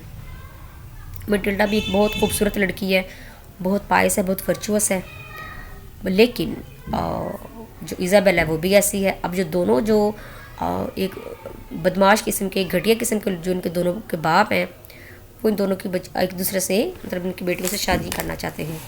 लेकिन उससे फिर क्या होता है कि उसके बाद जो है अब फ्रेडरिक जो है वो मैटिल्डा से और मैनफ्रेड इज़ाबेला से शादी करना चाहता है, लेकिन फ्रेडरिक जो है वो रुक जाता है क्योंकि जो जाइंट्स होते हैं, सॉरी जो सुपर नेचुरल एलिमेंट्स होते हैं वो इसको कहते हैं कि ख़बरदार तुमने मैटिल्डा से शादी की तो। अब उसके बाद फिर जो है ये बंदा तो रुक जाता है अब, लेकिन वो ये भी नहीं चाहता कि मेरी बेटी की इज़ाबेला की शादी मैनफ्रेड से हो जाए। अब इसी टेंशन के दौरान क्या होता है कि मैनफ्रेड को पता चलता है कि उन लोगों ने, कुछ लोगों ने थियोडोर जो है उसके पास उसको एक इज़ाबेला से मिलते देखा है। इज़ाबेला और थियोडोर जो है आपस में मिल रहे हैं। तो मैनफ्रेड को बहुत गुस्सा चढ़ जाता है। ये क्या करता है कि जाता है और फ़ौरन पूरी कुव्वत के साथ इज़ाबेला को पूरी गुस्से के साथ यानी कि शिद्दत के साथ गुस्सा चढ़ाता है, उसको मार देता है। लेकिन जैसे ही चूँकि अंधेरा होता है और जैसे ही वो लाइट में देखता है तो very bad luck, it was not Isabella but it was Matilda, his own daughter. He had murdered with his own hands, अपने हाथों से उसको मार दिया। तो ज़ाहिर पूरी ज़िंदगी के लिए ये बंदा जो है किसी काम का नहीं रहा। अब चूँकि इसका जो बेटा है कॉनरड अपने बाप की इन्हीं हरकतों की वजह से मरा, क्योंकि अगर इसका बाप इतनी जल्दी ना करता तो शायद ये इतना जल्दी ना मरता, क्योंकि ये जो मरा है ये हेलमेट गिरने से मरा है। इसका मतलब कि इसमें सुपर नेचुरल एलिमेंट्स इन्वॉल्व थे। फिर अपनी बेटी को इसने मार दिया और अपनी वाइफ को ये दुख देना चाहा था डाइवोर्स का इस बुढ़ी एज में, ठीक है। उसके बाद फिर जो इज़ाबेला है और ये जो सारा नॉवल है, सॉरी सारा जो हाँ जी नॉवल है, इसमें राइवल या एंटागनिस्ट तो कोई नहीं बचा, लिहाजा इज़ाबेला की शादी करवा दी जाती है थियोडोर से। लेकिन नावल के एंड पे हमें ये बताया जाता है कि थियोडोर जो है वो कई साल तक अपने ट्रू लव मैटिल्डा को नहीं भूल पाया था, ठीक है। तो ये जो फर्स्ट गॉथिक नावल था, इसमें जब नावल को डिटेल से पढ़ें तो इसमें जगह जगह हमें वो इनका जो ट्रेंटो कैसल था उसकी भूल भुलैयों में जब थियोडोर वहाँ पे गुम हो जाता है, इज़ाबेला जो है वहाँ पे उसकी राहदारियों में जा रही होती है, तो वहाँ पे दिखाया इन्होंने कि जगह जगह जो है वो हमें नज़र आते हैं, गॉथिक एलिमेंट्स नज़र आते हैं। और एंड पे जब ये अपनी बेटी को मार देता है तो वहाँ पे अल्फोंसो जो है उसका, आई एम रियली सॉरी कि इतनी इंपॉर्टेंट चीज़ मैंने आपको नहीं बताई है, वो मतलब मिस हो गया मेरे से। तो अल्फोंसो का जो भूत होता है, जो उसका स्पिरिट होता है, उसका वो आके बताती है कि थियोडोर जो है यही असल वारिस है जिसके बारे में पेशन गोई की गई थी और यही अब तख्त को संभालेगा। और ये अच्छा मैनफ्रेड की मतलब प्रॉब्लम क्या थी, आई एम रियली सॉरी, जो मैं चीज़ इंपॉर्टेंट थी वो मिस कर दी। मैनफ्रेड जो है इसका जो दादा था उसने थियोडोर का जो दादा था उससे उसका जो कैसल था अल्फोंसो उससे छीना था धोखे से या जिस तरीके से भी। अब जो था मैनफ्रेड जो फैमिली थी यानी कि मैनफ्रेड के जो पेरेंट्स थे, जो अनसेस्टर्स थे, वो उस पर कब्ज़ा किए हुए थे। तो अल्फोंसो जो था उसने यानी कि उसके साथ धोखा हुआ था, उसके साथ ज़्यादती हुई थी, लिहाजा उन लोगों ने फिर किसी ने अनाउंस किया था, उन लोगों ने किसी ने अनाउंस किया था कि मैनफ्रेड की जो फैमिली है चाहे वो तख्त पर कब्ज़ा कर भी ले, लेकिन बहुत जल्द ऐसा आने वाला है कि इस फैमिली का अल्फोंसो की लाइन एज से या अल्फोंसो की फैमिली से एक ऐसा इंसान आएगा जो अपना तख्त वापस ले लेगा। तो इस वजह से जो मैनफ्रेड जो था वो जल्दी कर रहा था कि थियोडोर के यानी कि उनके असल एयर के आने से पहले पहले हम इस तख्त पे जितना कब्ज़ा कर सकें जितनी देर तक वो करते रहें, ठीक है। तो ये इसकी चैप्टर वाइज भी समरी है। ये इसकी लैंग्वेज थोड़ी टफ है, तो चलें देख लीजिएगा आप लोग। बहुत मुझे तो इसकी समरी आसान लग रही थी, तो चलें। मतलब इसमें क्या होता है कि मैनफ्रेड का बेटा मर गया, उसके बाद फिर उसकी इज़ाबेला से शादी करना चाहता है, लेकिन उसके बाद फिर थियोडोर की एंट्री होती है। उसके बाद थियोडोर को पता चलता है कि ये जो है इसका बेटा है जेरोम का। फिर उसके बाद ये अपनी बेटी को मार देता है और बेटी को मारने के बाद ये खुद भी पागल हो जाता है, ठीक है। तो ये शॉर्ट में इसका जो ये समरी बनती है सिनॉप्सिस में, ठीक है। तो इंसान जो है फेट एंड डेस्टिनी से बच नहीं सकता। मैनफ्रेड लोगों ने जो कुछ भी करना था उन्होंने किया, लेकिन फिर भी जो उनकी फेट थी वो ओवरकम कर जाती है उनको। अब अच्छा, मैंने अब ये कुछ स्लाइड जो इसमें ऐड की हैं, मैंने जो उनकी राइटिंग्स थी ना वो मैंने लिखती हैं राइटिंग्स। पहले जो हम राइटिंग्स पढ़ रहे थे ना वो मैंने राइटर्स की क्रोनोलॉजिकल ऑर्डर में लिखी हुई थी। हेनरी फील्डिंग पहले आया, फिर रिचर्डसन आया, उस वाले से उनको मैंने सेट किया हुआ था। जो राइटर पहले पैदा हुआ उसकी राइटिंग पहले लिख दी। लेकिन हम लोगों ने ये भी देखना होता है कि राइटर तो आगे पीछे, बेशक जो बाद वाला राइटर है उसकी कोई राइटिंग पहले भी तो आ सकती है ना। तो उस वाले से जो पैराडाइज लॉस्ट जो है ये 1667 में कंक्वेस्ट ऑफ ग्रेनाडा औरंगज़ेब, इन जो राइटिंग्स की पब्लिकेशन डेट्स होती हैं उस हिसाब से मैंने इसको सेट किया है और ये बहुत इंपॉर्टेंट है इस वाले से इसको सेट करना। आप लोग भी काइंडली इन चीज़ों को देखिएगा। अब यहाँ पे मैंने जो है 2 कॉलम्स और इसमें ऐड कर दिए हैं, जॉनरा और राइटर वाला। तो इसका जॉनरा क्या है, the rape of the lock का मॉक एपिक है। पोइट्री है, पोइट्री में मॉक एपिक है। राइटर कौन सा है, अलेक्जेंडर पोप है। रॉबिन्सन क्रूसो क्या लिखा इसने, क्या जॉनरा था इसका जो हम पढ़ रहे हैं अपनी, इसकी कौन सी हम राइटिंग पढ़ रहे हैं। सो रॉबिन्सन क्रूसो ये क्या है, अर्लीस्ट फॉर्म ऑफ नावल है। इसको लिखा किसने था, हेनरी फील्डिंग ने लिखा था। गुलिवर्स ट्रेवल्स है, पमेला है, ठीक है, इस वाले से देख लीजिएगा आप लोग। नेक्स्ट पे हमारे पास कुछ टर्म्स मैंने ऐड की थी। कॉमेडी ऑफ मैनर्स क्या होती है, कॉमेडी है, कॉमेडी ऑफ मैनर्स है, असल में ये एक जॉनरा होता है, सब जॉनरा होता है कॉमेडी का। ड्रामा का एक सब जॉनरा है कॉमेडी, कॉमेडी के अंदर है कॉमेडी ऑफ मैनर्स, ठीक है। तो कॉमेडी ऑफ मैनर्स में क्या होता है कि किसी एक पर्टिकुलर सोशल क्लास को ले लिया जाता है, उनका जो एक स्टाइल होता है, लाइफ स्टाइल जो होता है, जो कि अच्छा नहीं होता, जो नहीं होना चाहिए, उसको एक कॉमिक में पेश किया जाता है लोगों को ये दिखाने के लिए कि ये अच्छी चीज़ नहीं है, उसका मजाक उड़ाया जा रहा होता है, ठीक है। बाकी विट है, विटीज या विटिसिज्म, ये क्या होता है, ये इसका मैंने शॉर्ट फॉर्म में लिख दिया हाजिर जवाब होना, ठीक है। इसकी जितनी भी एक्सप्लेनेशंस हैं उनसे इतनी जल्दी आपको नहीं समझ आएगी जितनी से एक लफ्ज़ से आ जाएगी हाजिर जवाब। कुछ लोग होते हैं ना कि आप उनसे बात करें, वो रिप्लाई आप इतना प्यारा करते हैं कि आप उनके उस जवाब के अंदर वो अपने इंटेलिजेंस भी शो करवा रहे होते हैं, अपना जो उनकी होती है अगले अपने आप को मतलब वो पावरफुल भी शो करवा रहे होते हैं, और साथ में ये पता चल रहा होता है कि जो बंदा जो है ये मतलब मज़ाही अंदाज में इसने बात की है। तो बड़े कम लोग होते हैं जो इस तरह के होते हैं, तो उसको हम कहते हैं ये बंदा बड़ा हाजिर जवाब है, ठीक है। यानी कि अगले बंदे को बात भी लगा देनी है और बात कर भी लेनी है। कुछ लोग, बड़े कम लोग होते हैं लेकिन होते हैं कुछ लोग, तो उनके लिए ये जो विटिसिज्म का जो वर्ड हम यूज़ करते हैं। अब इमेट्री फिक्शन एक ऐसा फिक्शन था जो 1660 से 1730 के दौरान हमें नज़र आएगा। इसमें ये होता है कि जो पैशनेट या आर्डेंट या मोस्ट आपकी फीलिंग्स होती हैं, आपकी इमोशंस जो होते हैं, उनका जो आपको वो नज़र आ रहे होते हैं। तो इसके और भी काफ़ी सारे नाम हैं। कुछ लोगों ने इसको फेमिनिस्ट लिटरेचर कहा, फीमेल बिल्डिंग्स रोमन इसको कहा जाता है, प्रोस्टिट्यूट्स ऑफ पेन कुछ लोगों ने ये मैं आगे आपको बताती हूँ। नॉटी ट्रामरेट था, द फेयर ट्रामरेट ऑफ विट ये कहा था जेम्स स्टर्लिंग ने इनको कहा था।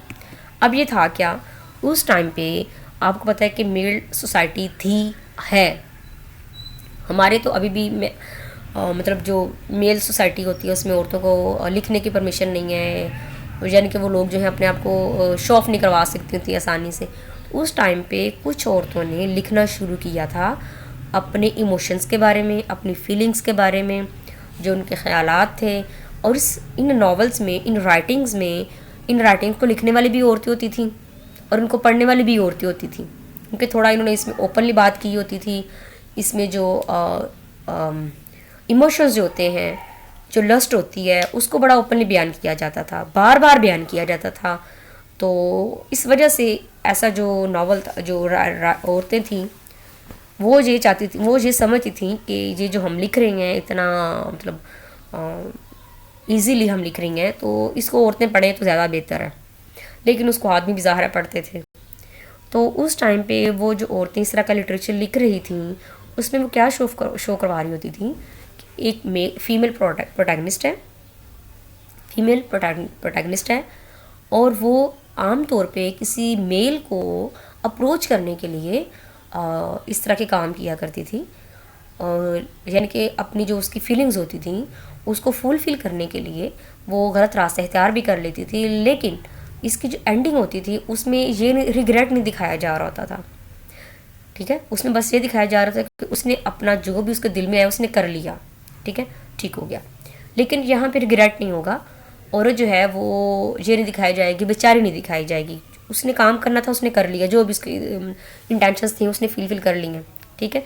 तो अब इसमें जॉनरा शॉर्ट स्टोरीज़ थी, नोवेलाज थे, चूँकि नावल जो था वो एक्चुअल फॉर्म में नहीं था इस टाइम पे, आपको पता है अच्छी तरह से, तो नोवेलाज होते थे।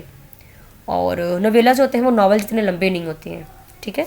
शॉर्ट स्टोरीज़ आपको पता है वैसी शॉर्ट स्टोरीज़ होती हैं। नोवेलाज जो होते हैं वो थोड़े ज़्यादा लंबे होते थे, लेकिन अभी जो नावल्स थे, फुल लेंथ नावल जो थे वो अभी इंट्रोड्यूस नहीं हुए थे। ड्रामास भी थे इसी जॉनरा में रहते हुए। एक और चीज़ जो हम इस टाइम पे पढ़ रहे हैं न्यू क्लासिकल एज में, जो कि रिपीट कर देना बड़ा ज़रूरी है, कि इस टाइम पे सटायर था, बिटर किस्म का स्टाइल था, क्रिटिसिज्म था। ये लोग लिख रहे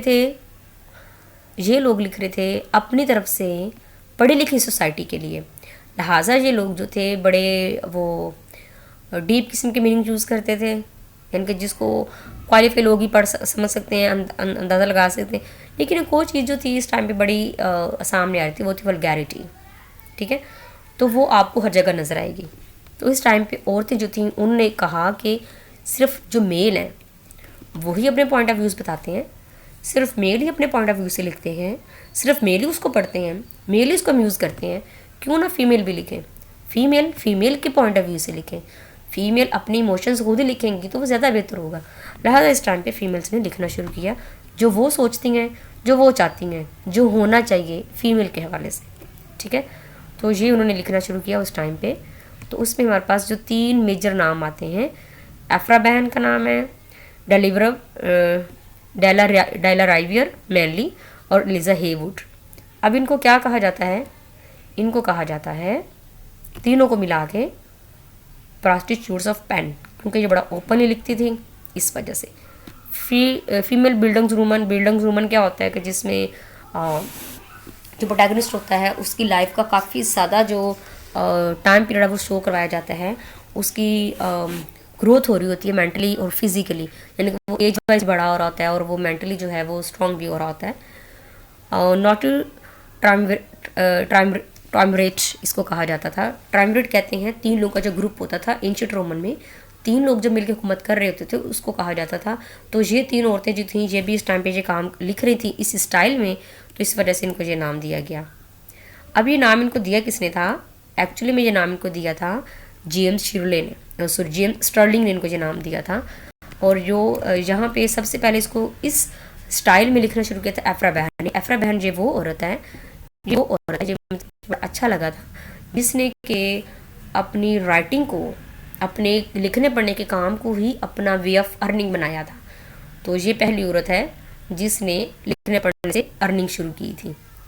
उसके बाद एलिजा हेवुड जो है ये काफ़ी लेट ये ज़ाहिर है ज्वाइन हुई थी इनके साथ, यानी कि देखें एफ्रा बहन की डेथ होती है 1689 में और एलिजा हेवुड कब पैदा हुई? 1693 में, यानी कि उसके मरने के बाद ये कहीं जाके पैदा हुई है, लेकिन इसने उन्हीं के स्टाइल पे लिखा था। ठीक है, तो इनकी स्टोरीज़ जो थी वो काफ़ी अच्छी होती थी और मतलब मुझे तो वैसे काफ़ी अच्छी लगी थी इनकी स्टोरीज़। बड़ा एक अच्छे स्टाइल में बताती हैं। और एक ये चीज़ भी जिसमें बता रही होती थी कि अगर वही काम मेल करे तो वो ठीक है, फीमेल करे तो उसका नुकसान भुगतती है वो। ठीक है, तो ये इसमें ये इम्पोर्टेंट जो थीम थी वो भी इसमें आपको नजर आई। तो ये 12 राइटिंग्स थी टोटल जो हमने न्यू क्लासिकल एज में की हैं। ठीक है, तो इसमें जो है इसके जो कैरेक्टरिस्टिक्स हैं इस एज के, इसके जो राइटर्स हैं उनकी राइटिंग्स हैं वो याद रखना। और इस जो मतलब इस टाइम पे क्या चीज़ डोमिनेंट थी, इस एज को हम एज ऑफ प्रोज कहते हैं, age of prose, age of novel नहीं कहते, ये याद रखिएगा, क्योंकि एज ऑफ नॉवल जो है वो विक्टोरियन एज को कहा जाएगा। ठीक है, तो ये जो एज है ये हमारी एज ऑफ प्रोज होगी। नेक्स्ट हमारी आएगी रोमांटिसिज्म, वो हमारी एज ऑफ पोइट्री कहलाएगी। और उसके बाद एक रोमांटिसिज्म जिसको हम एज ऑफ नॉवल कहेंगे।